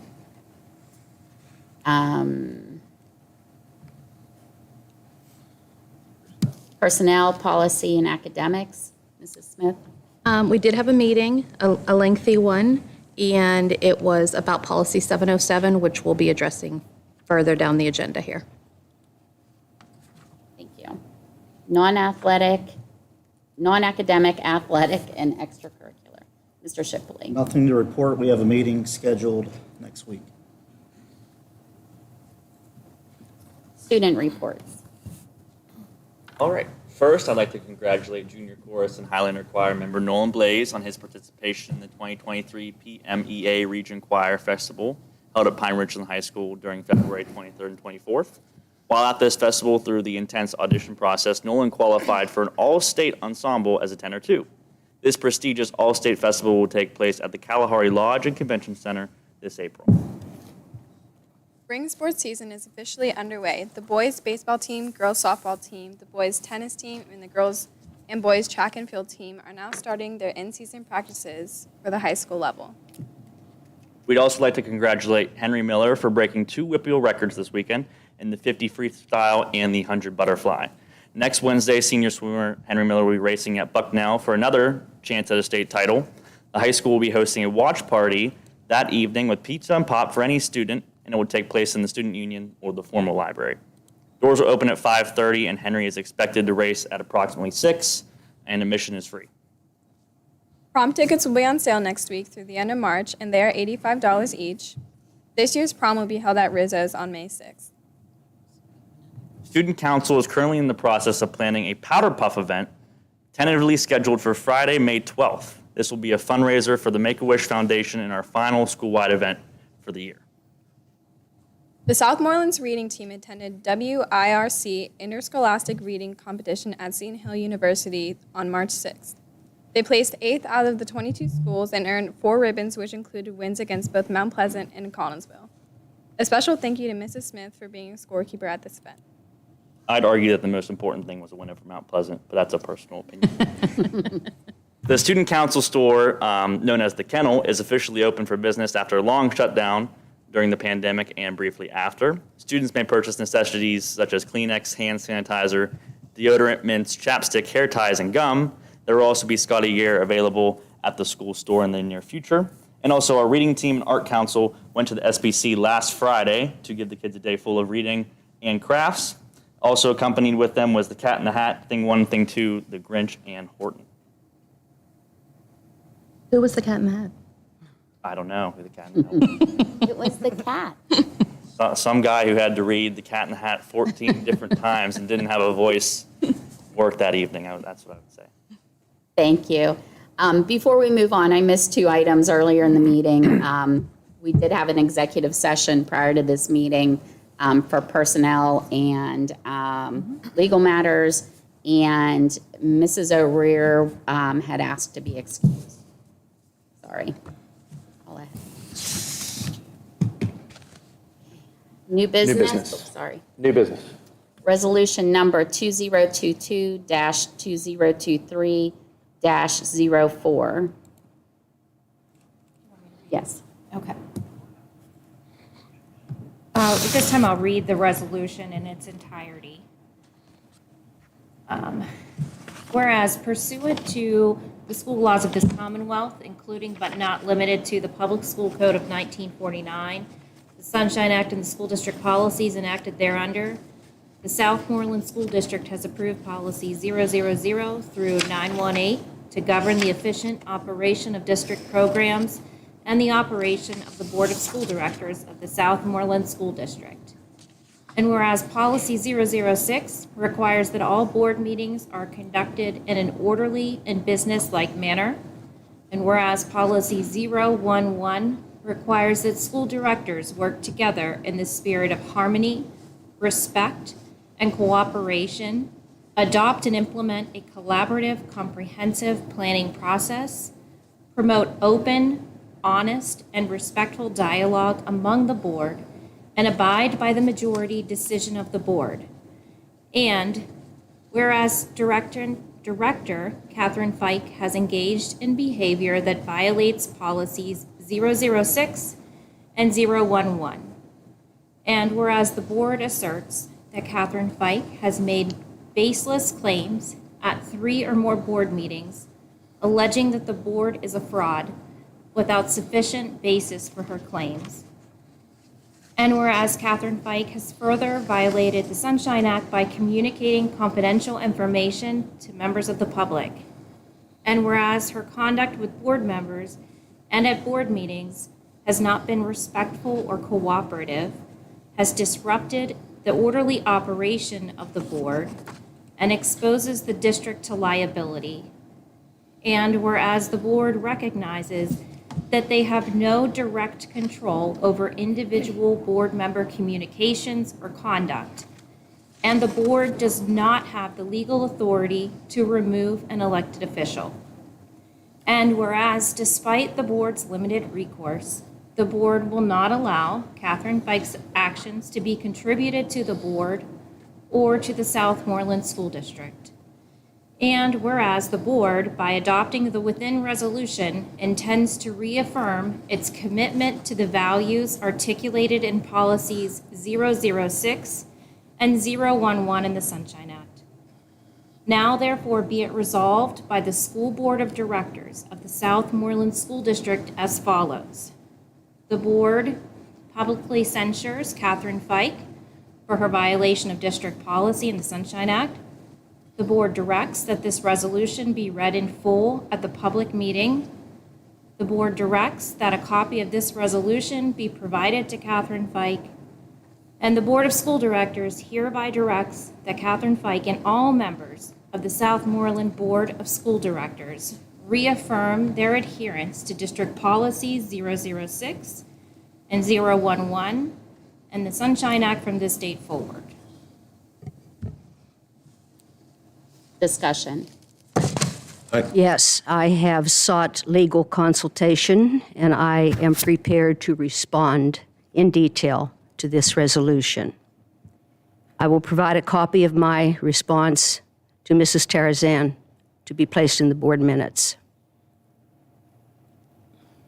Is there any other? Having had legal consultation regarding to the above resolution, I have been advised to require specific answers to the following questions. Number one, who wrote the resolution? I drafted it based upon information provided to me. If it was the board attorney, how much did it cost the school district? I can certainly look at that and provide that information, but I don't have it here with me. What is your charge per hour? $150, I think. Yes, $150 an hour. $150 an hour.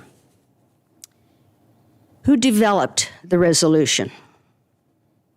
Was a meeting of the board held to discuss it? No. May I please have a show of hands of all board members who participated in the development of this resolution in any manner? Show of hands, please. In any manner? A show of hands of those board members who participated in the development of this resolution in any manner. May I please have a show of hands? I'll stand up so that I can count them. So did you make this up yourself? No board member here said they participated in this resolution, but you wrote one. I did write one. You made this up yourself. I did not make this up myself. I did obtain some input from the board, but a majority of the board were never present in the same room ever contemplating this. I didn't see a show of hands. You'll have to tell me which board members participated in the development of this. Legally, I am told to get an answer to that question. We have one board member. If you're receiving legal. You acting as president of the board, you could do that. I am president of this school board. You are. And people on this board reached out to me inquiring about this, and that's why it happened. Prior to any meeting that took place, the majority of this board was contacted, and nothing was done without prior board knowledge. How were they contacted? They were contacted by phone. By phone. I said in any manner. So would all of you people who participated in the development of this. Mr. President, I want to be recognized, please. Please raise your hand. I don't have to answer your questions. No. So This is I'm from under an attorney. integrity. So it. Madam President, if Wait you. one Go second. ahead. At this time, if your attorney has questions, could you please have him send them directly to the solicitor and we will ask? No. Okay. Further, Does anybody have anything else? No. Yeah, I'm not I got finished. something I Oh, want no, I'm not finished. I'm not Go finished on. by a long shot. Okay. I was given a copy of this resolution with no resolution number on it. Apparently, that was added later. When the public was notified of this agenda item, how was it advertised, and were the contents of it publicized? No. Okay. No, and before you go on, I don't agree with that. And With what? that it was not published. And Why not? It was on the agenda item. that's what I'm saying. There It be an should attachment. have. I Yes. agree Yes. 100%. You and the That's what I'm president saying. can Yes. bring anything you want. There's I no am reason. saying that. Yes. That should have been I agree done. with you. That should have been done. So What are the specific data regarding the accusations? Date, time, place, words? None of it is present in the document. What are the specific charges? Is your attorney requesting this information? So the legal ramifications are potentially as follows. Number one, the absence of specific data and abstract generalized accusations that were made public constitute a legal charge of libel against the board. I'm sorry, For their I am actions against me. I am laughing at you using the word libel. Libel. Because the reason why this is occurring is because on 3 separate occasions, you have accused this board of being fraudulent. I'm going to deal with that, and you're not going to like the answer. I think you're going to want me not to give the fact, but I'm going to deal with that. Go ahead. Secondly, my civil rights were violated. I have the right to live in this country as a free and independent individual, and I do not have to be a puppet on any board or be controlled by any group or any people other than those that I choose. I have civil rights. Secondly, I have experienced both age and sex determination. At an official meeting, Michelle Williams screamed at me, "You're nothing but an angry old lady, go home." But You're nothing but an angry old lady, go home. so we're now discussing executive session in public. Yes, It's it is. another Mrs. reason President, I call why. for- My First Amendment rights Had a have been call for point of violated. order. I have the right for free speech. Yes. The content of the resolution was not publicly advertised in advance as an agenda item, and I have the right to publicly challenge this resolution. Let's read the second paragraph again on page 2. Whereas the board recognizes that they have no direct control over individual board member communications or Call content, for a point of order. the board does not have the legal right or authority to remove an elected officials. When I have attempted to use my freedom of Hit speech the hammer. to discuss existing problems in the district, I was told 3 times in a loud and offensive manner, quote, "It is not the school board's job to solve problems," quote. Is this Yeah, please.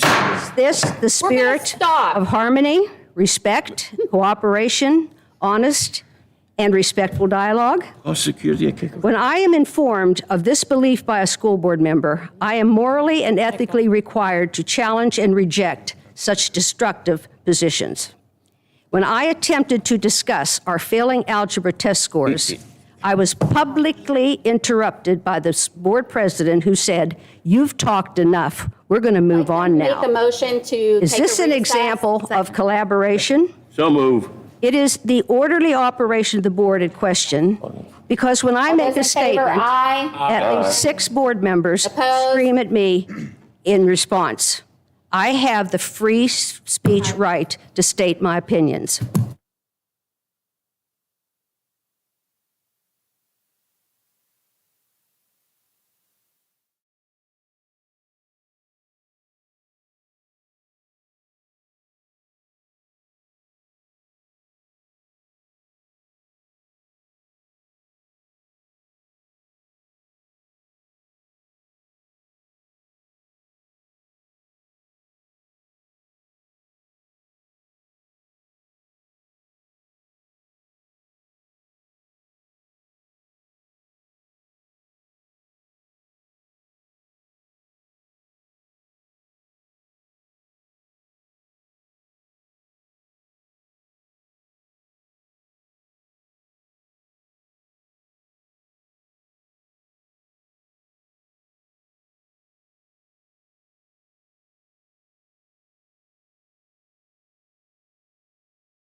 I'm good.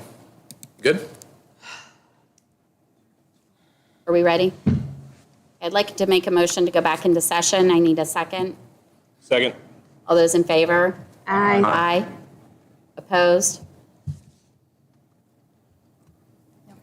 I'd like to make a notation for our meeting minutes this evening that any member that has stepped away from this board, in particular Dr. Fike at this moment, she was not asked to leave. She was not excluded. She left on her own accord this evening. At any point in time, she may walk back in and rejoin our board, and we'll make a note of that for the meeting. Thank you. We still need any other discussion on this resolution? Is there I'm afraid to ask a question. You know what, can we also address what we're going to do with this at the voting session, just so that everybody knows what's happening? I am going to make a motion to table this at the voting meeting, although we believe that this does pass the Sunshine Act, because this does not directly affect any education at the district. This is really a board issue, not something that we are voting on for or against providing anything for the school. But we will be making a motion to table it, and it will be on the April agenda. Second. Well, that's not a vote. Any other discussion about that item? Tony's just voting. That's okay. Policies. Policy 707, use of facilities. The board is asked to add the posting of the updated 707 policy and fee schedule to the voting agenda. Is there any questions, concerns, discussion? A MOU for splitting supplement, I'm sorry. Sorry, Mrs. Smith was, No, I just didn't know if we wanted, I had assumed that we were going to give a little bit of an explanation of. sure, yeah. Over the course of the past, I want to say 6-7 months, we've been talking about policy 707. Specifically with the fact that the fee schedule for the use of our facilities really hasn't changed over the course of the past, talking to the administration, I want to say close to 10 years. So we looked at other districts' policies and fee schedules. We looked at the language within our policy, and we looked at how we actually manage it and tried to streamline a little bit for community groups. We needed to make the language a little bit easier to understand exactly what the fee is for each of the groups that would come in, and kind of work within administratively who would manage that process to ensure that A, the facility is open when it needs to be open, and B, ensuring that we have all the paperwork needed and everybody's on the same page. So over the course of these 4, 5, 6 months, we kind of wrapped our heads together around the administrative side of things and to make sure that the policy language kind of matched up, because there were at least 6 areas that contradicted each other throughout all of the policy. And I think it's important to note too, as you're looking through these, while it does show an increase for some things, important to remember is we lose money, unfortunately, allowing people to use the school. We will continue to lose money even with the increases we made. So we did not make it so that we're making money, we're not even breaking even. But some of the increases come with, in the past 10 years, the cost to pay a custodian has gone up, and it's stayed the same in that fee schedule. The cost to have a cafeteria worker has gone up, and it's stayed the same in that fee schedule. The cost of everything, the electricity, paper towels, everything that we supply has gone up in the past 10 years, and it's stayed the same. So while we did increase some things, we are still not breaking even. I don't know that we ever will, or like some of us talked about, should, because we are here as a community school and we want people to be able to use the building, but we can't continue to, for the next 10 years, keep things how they were that long ago, or it's gonna be a drastic change. I would rather do this small change and then, figure out how things go down the road in another 5 years or so. Correct. Specifically, over the course of the past 6 years, the district is operating at a $30,000 deficit from all of our 707s. Is there any other discussion?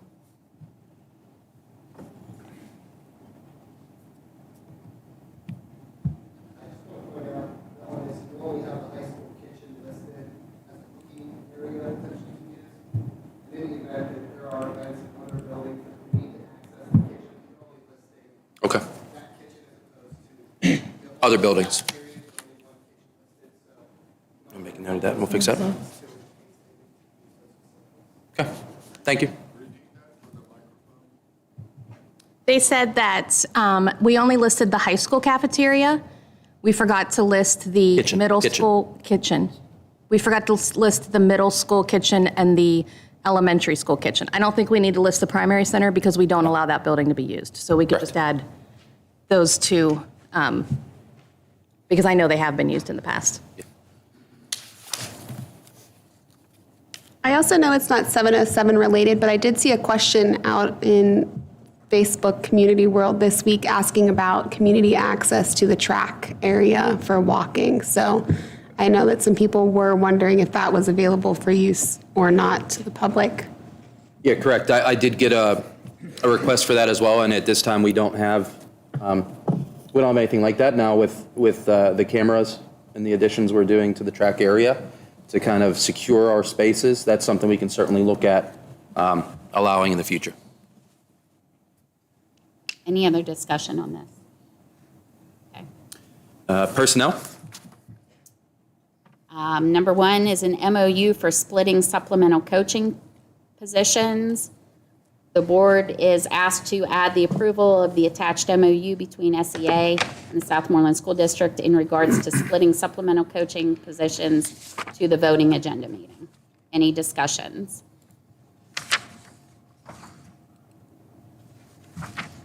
Number two is uncompensated leave for employee number 3526. The board is asked to add the approval of an uncompensated leave request for employee number 3526 for March 3rd, 2023, full day to the voting agenda meeting. Discussion? Number three is uncompensated leave request for employee number 2981. The board is asked to add the approval of an uncompensated leave request for employee number 2981 for February 23rd, 2023, half day to the voting meeting agenda. Discussion?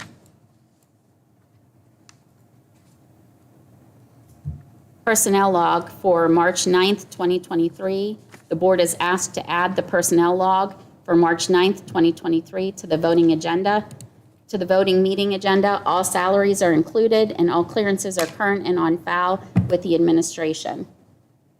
I just want to remind everybody too, if there's anything that they would like taken off of this or taken out of a consent agenda, to please speak during the discussion meeting so that can be fixed. Is there any discussion on the personnel log? Number 5 is FMLA for employee number 2570. The board is asked to add the approval of an FMLA to the voting agenda for employee number 2570 from approximately March 13th, 2023 to the end of the 2022-2023 school year, using 64 days total and returning for the 23-24 school year. Discussion?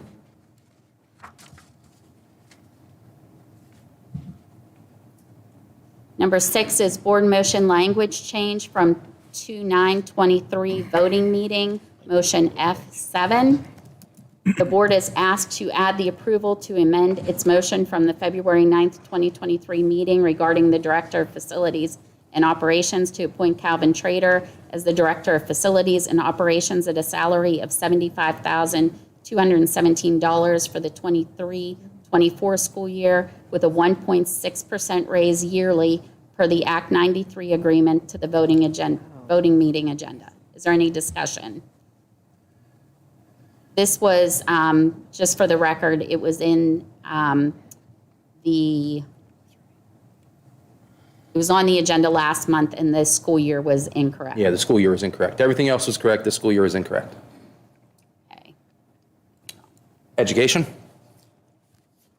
Special education plan posting.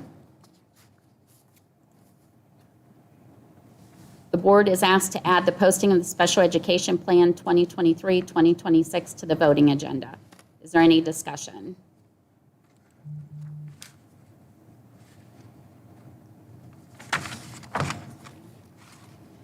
Number 2, New York City educational trip, TFIM.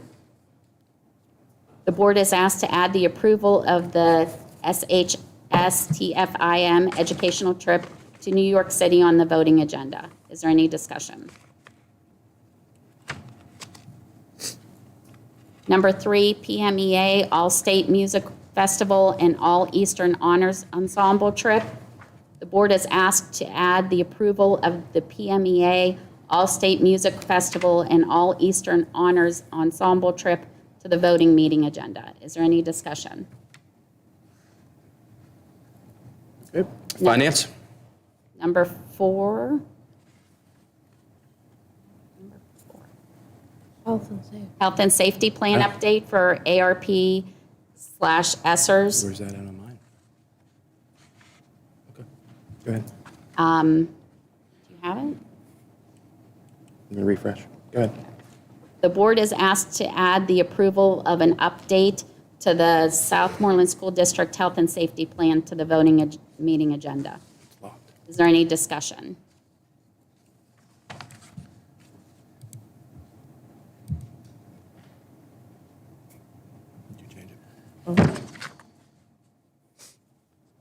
Finance? Monthly board treasurer's report. The board is asked to add the approval of the treasurer's report to the voting meeting agenda. Please take note, you will now find capital funds on the treasurer's report. Any discussion? General fund board summary report. The board is asked to add the approval of the general fund board summary report to the voting meeting agenda. Any discussion? Accounting and food service check summary listing. The board is asked to add the approval of the fund accounting and food service check summary listing for the voting meeting agenda. Is there any discussion? Number 4, United Concordia and National Vision Administrator rates for 2023-2024 fiscal year. The board will be asked to add the approval of the new National Vision Administrator's rate for the 23-24 year, single $2.57, employee plus one $4.11, employee plus two or more $7.18 per month to the voting meeting agenda. The board will be asked also be asked to add the approval of the new United Concordia rates for the 23-24 school year, employee only $28.92. All other coverages, $86.07 per month to the voting meeting agenda. Discussion. Transportation contract with Quest for the fiscal year 2023 through 2027-2028. The board will be asked to add the approval of the transportation contract with Quest for the fiscal years of 2023-24 through 2027-28 with solicitor approval to the voting meeting agenda. Discussion. Okay. As I made mention earlier, there was one addition, some verbiage was added on page 6, 17B, in regard to, in the event that the contractor cannot meet the school district's transportation needs under this subparagraph, the school district reserves the right to obtain alternative transportation services from another provider for the activities covered under by this paragraph. I can tell you that the prices that you currently see on this contract are only good until March 15th because the market is currently so volatile with the interest rates raising. If you listen to what the Fed had stated earlier this week, they were going to raise rates maybe even higher than they had last time.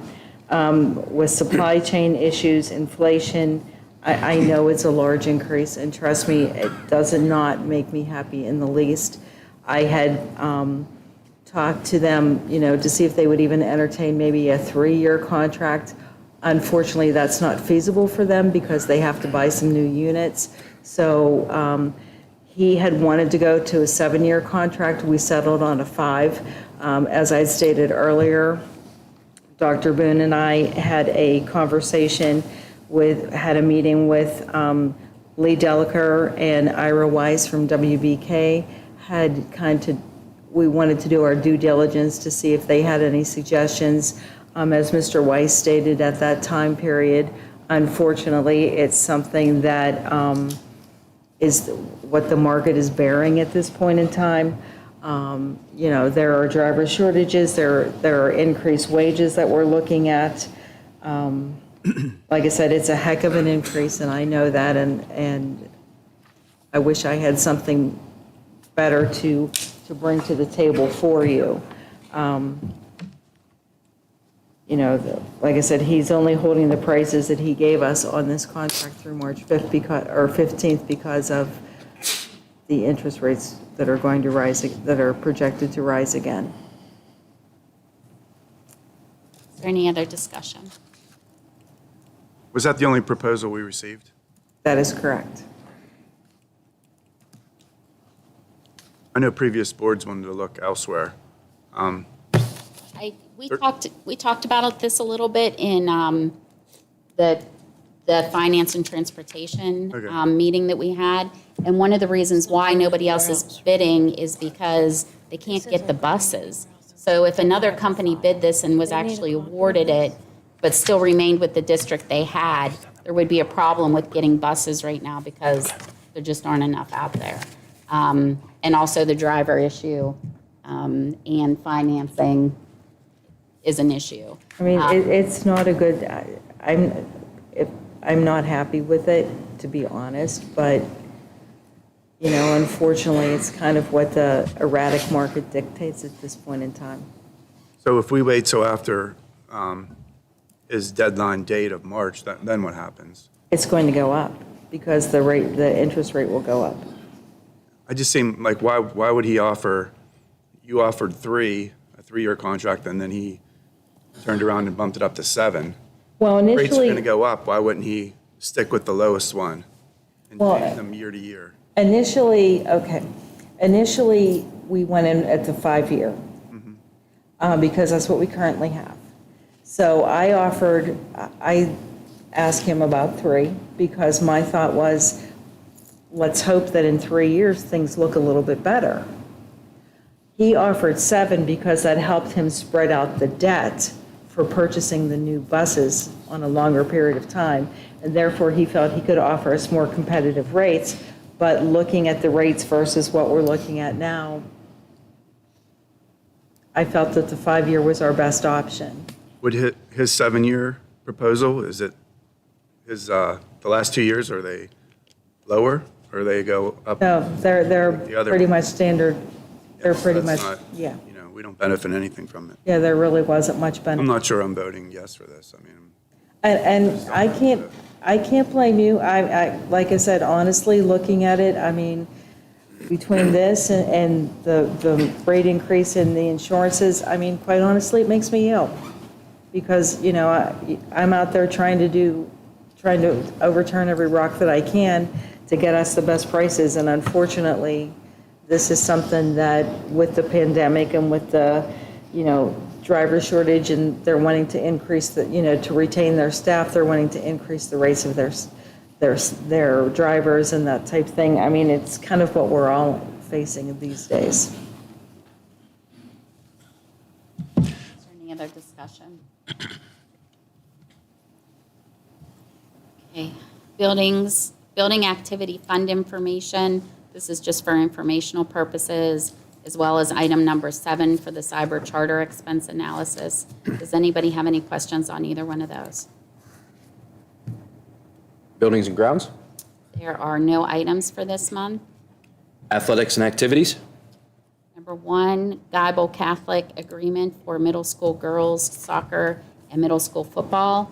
The board is asked to add the approval of an addendum to our agreement with Geibel Catholic to allow Geibel Catholic students to participate in middle school girls soccer and middle school football to the voting agenda. Any discussion?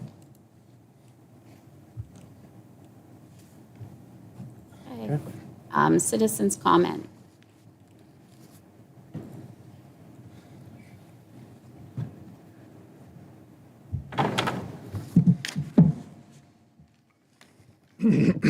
Jan Kiefer. I'm not going to be in order. I haven't had time to rearrange them, but to the people who have anxiety about speaking in public, I share their sentiments. I do it because I feel I need to and want to, not because I'm good at it and I like it. But just try speaking to an adversarial group sometime, and you'll see it's 100 times worse. Second point, then, going through the meeting, retention of the younger class kids. It seems the physiological characteristics of the child should have a good play in that too. When you have a child that's held back and he's already looking old, more mature in the secondary sex characteristics, that's an important part of that, just besides the academics. And also when you on that same presentation, whenever you're looking at the socioeconomic factors of the student and adjusting the scores in the qualifications or whatever, on those adjustments, there's big science out there, and I studied this for most of my adult life on the nutritional changes. You take a child, get them off of foods they're allergic to, get them off the garbage, get them with a normal chance at nutrition instead of misnutrition. You'll see a great change in their academic performance. And when you talk about the gifted children and the number of gifted children there are, I'll speak from my own perspective here. When you're a nonconformist, your challenge in life is to go to school and not have it knocked out of you. And it often is, and usually is. But the nonconformist that is not performing well by your standards is, unless you're a nonconformist yourself, you're not going to figure that out. I don't care if you did go to college for it. And any more than you'd understand an artistic person. And then when we had the business report, I love that phrase, attractive financing. And that's like, attractive financing. That means we're going in debt, paying big interest rates. The government's in debt, but we have these little things that says, oh, we're good job, we're doing confi. And, this isn't in order, but we do have the party food here again tonight. I should have moved that just back a little bit. When you look at the big expense on the health care, emergency care in the United States is wonderful. It's best in the world. Everything else is garbage. And you're paying for it just like the food you're paying for. You know it is. And there's not only the financial ramifications immediately, but what we're teaching the children and as a society, what we're taught to put up with. 2 more points. I hope I can get them in. On my agenda that I'm holding and reading from tonight, there was no mention of the health and safety plan on the agenda. There was nothing on that on the website, as I recall. I'm pretty sure I'd have noticed that. I think you need, before this meeting stops, to retract that and start that walk all over again. And this last is a point of procedure, too. I think it's important that I get it in. You know what, I'll just pick it up at the start of the next meeting.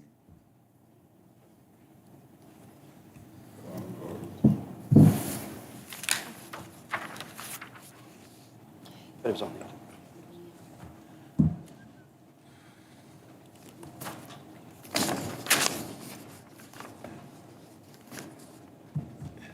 I'm sorry, I need a motion to adjourn this meeting first.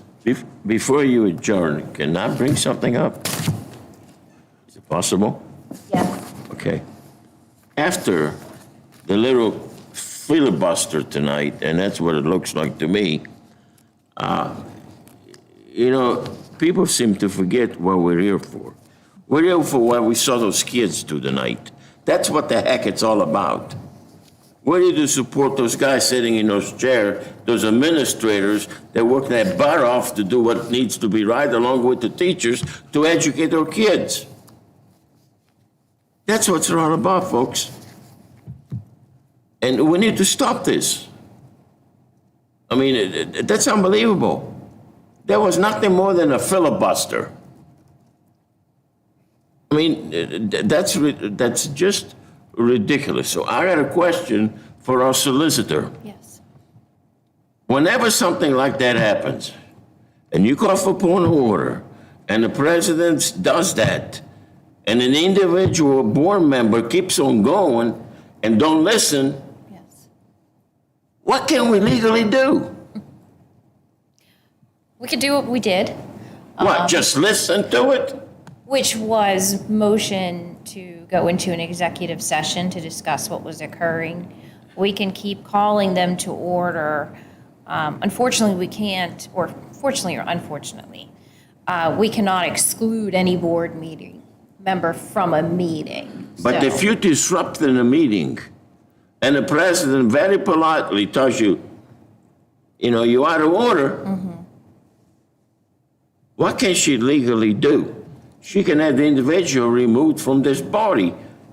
Get out. You can't kick somebody out, but you can ask them to leave.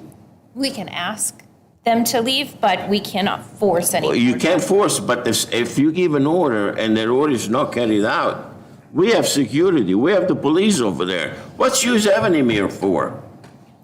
We could continue the censorship process. Well, you which- keep censoring, you know what? Then the only thing we gotta do, like I was told by an attorney friend of mine that I talked to, and I tell you what I was told. Go to the district attorney, go to the attorney general, or go to the ethics commission. And if that's what we gotta do, folks, that's what we gotta do. This gotta stop. You know, we're being ridiculed all over the place. You guys didn't get no messages I got on my home phone. I got to change my home number because of it. I mean, when I am, as a public official, I get cussed out, and you should hear the language.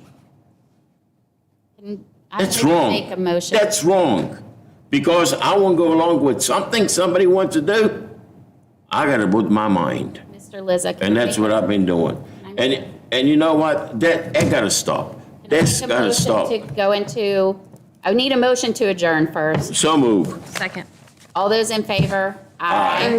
And we need to have an executive session prior to this. Okay, go ahead. I do sadly need Mr. Krofcheck, Mr. Colbank, and Mr. Boring to stay. Everybody else may go home.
I said Judge 14. Are you ready? Please stand for the Pledge of Allegiance. Pledge allegiance to the flag of the United States of America and to the republic for which it stands, one nation, under God, indivisible, with liberty and justice for all.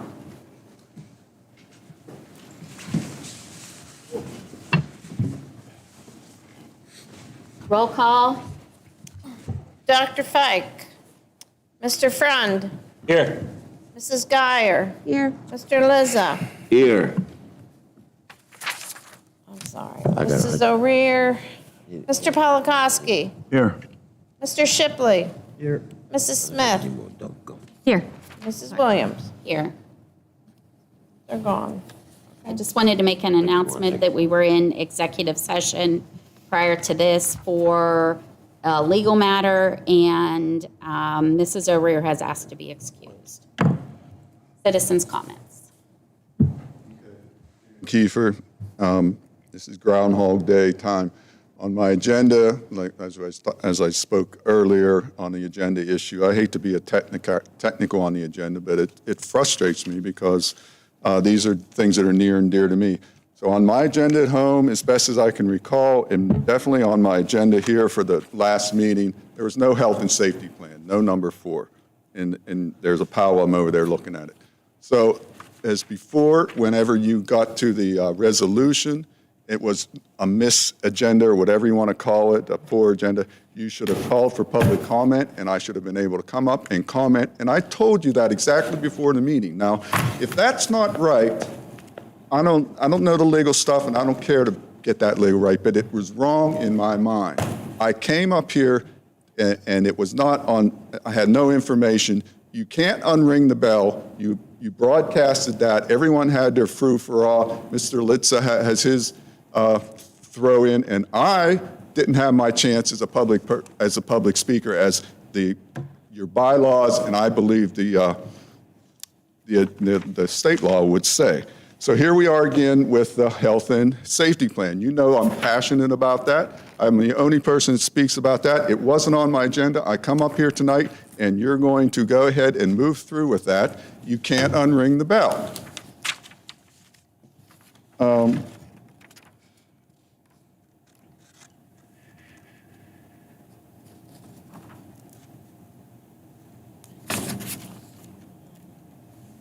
I'll wait till the end of the period to finish up.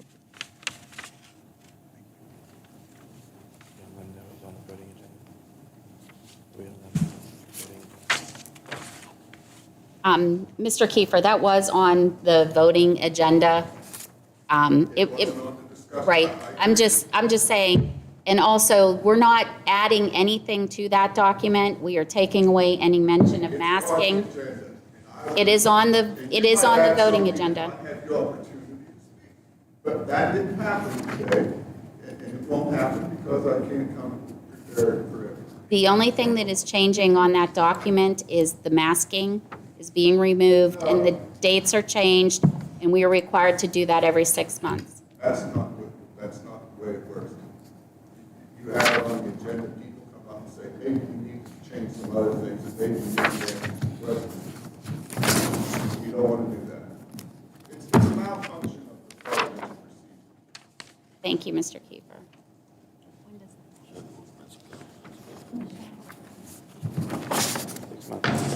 We approved it in August. Well, it's on the voting meeting. It was not on. Go off the online agenda and see if It's not on the discussion meeting. Nobody's arguing with you. It was only on the voting. I understand that, but back home, when I'm looking at the agenda, anywhere on that agenda voting. Here it is. Yes. Yeah, it was on voting. Yes. It was just on the voting. Yeah. Yeah. Sorry, I didn't see it. Well, we don't know. Yeah. Yes, it's on there. It's supposed to be every 6 months. Technically get away with it. So we're already. Your legal person can give you the short, but what happened was I got, Mr. Kiefer, that has to be updated every 6 months. So what I'm going to ask you to do is that we are going to vote on that this evening, because it was on the voting agenda. That can be amended at any time. So if you would like to bring your concerns to the next meeting and address them prior to our meeting, I am happy to hear anything you have to say, whether that's on the agenda or not next meeting. Is that okay? Thank you.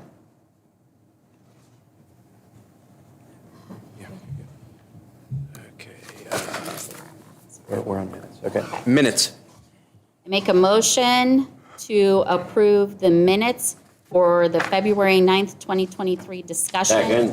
and February 9th, 2023 voting meeting. Do I have a second? Second. Any discussion? All those in favor? Aye.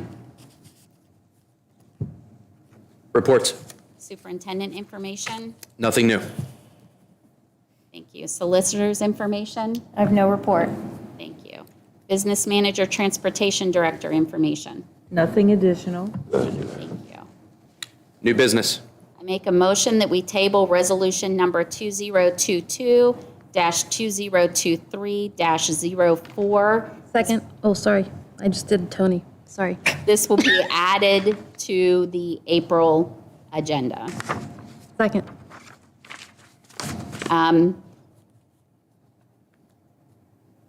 Okay. Ready to go? Yeah. Policies. Wait, all those in favor? Sorry. Aye. Aye. Opposed? Policies. Policy 707, use of school facilities. I make a motion to approve policy 707, use of school facilities. Second. I need a second. Discussion? I will add the middle school kitchen and SES kitchen to that fee schedule. All those in favor? Aye. Opposed? Personnel. I make a motion to approve personnel items 1 through 6. Second. All those in favor, or I'm sorry, discussion? All those in favor? Aye. Opposed? Education. Approval of education items number 1 through 4. I make a motion to approve education items 1 through 4. I need a second. Second. Discussion? Again, I would like to point out on the health and safety plan update that the only thing changing is the date, and masking is being removed from the plan. Any other discussion? All those in favor? Aye. Opposed? Finance. I make a motion to approve finance items 1 through 5. I need a second. Second. Discussion? All those in favor? Aye. Opposed? Items number 7 and 8 are just for informational purposes. Buildings and grounds. There are no items for this month. Athletics and activities. Make a motion to approve item number 1, Geibel Catholic agreements for middle school girls soccer and middle school football. I need a second. Second. Discussion? All those in favor? Aye. Opposed? Citizens' comments?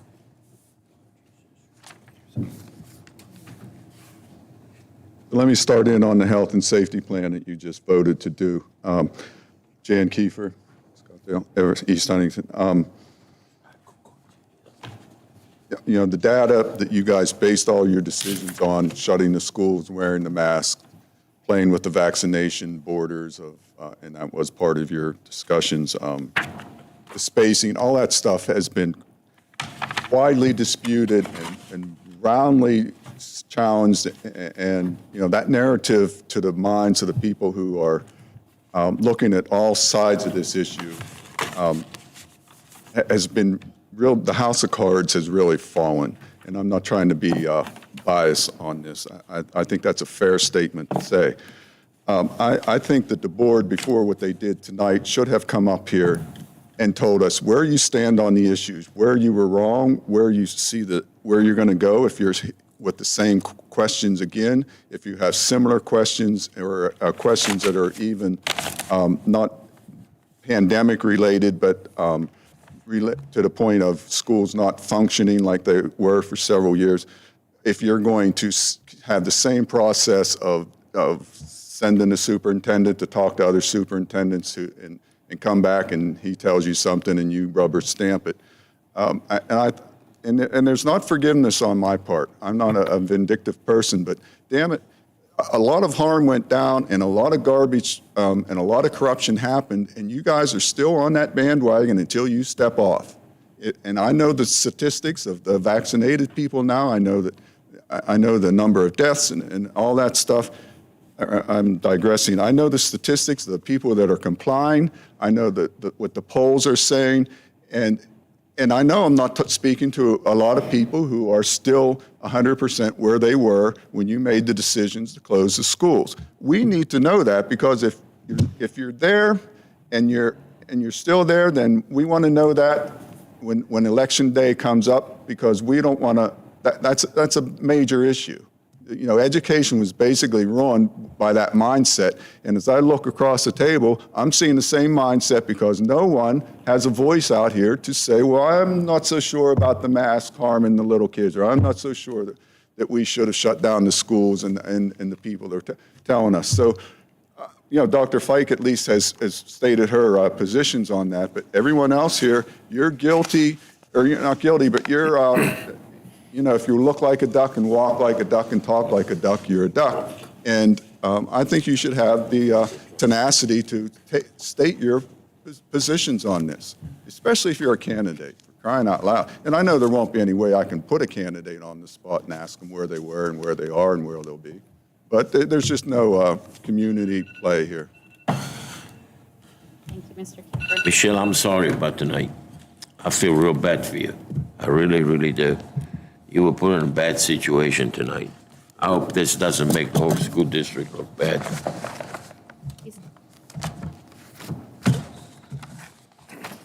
I need a motion to adjourn. Don't move. Second. All those in favor? Aye. God bless America.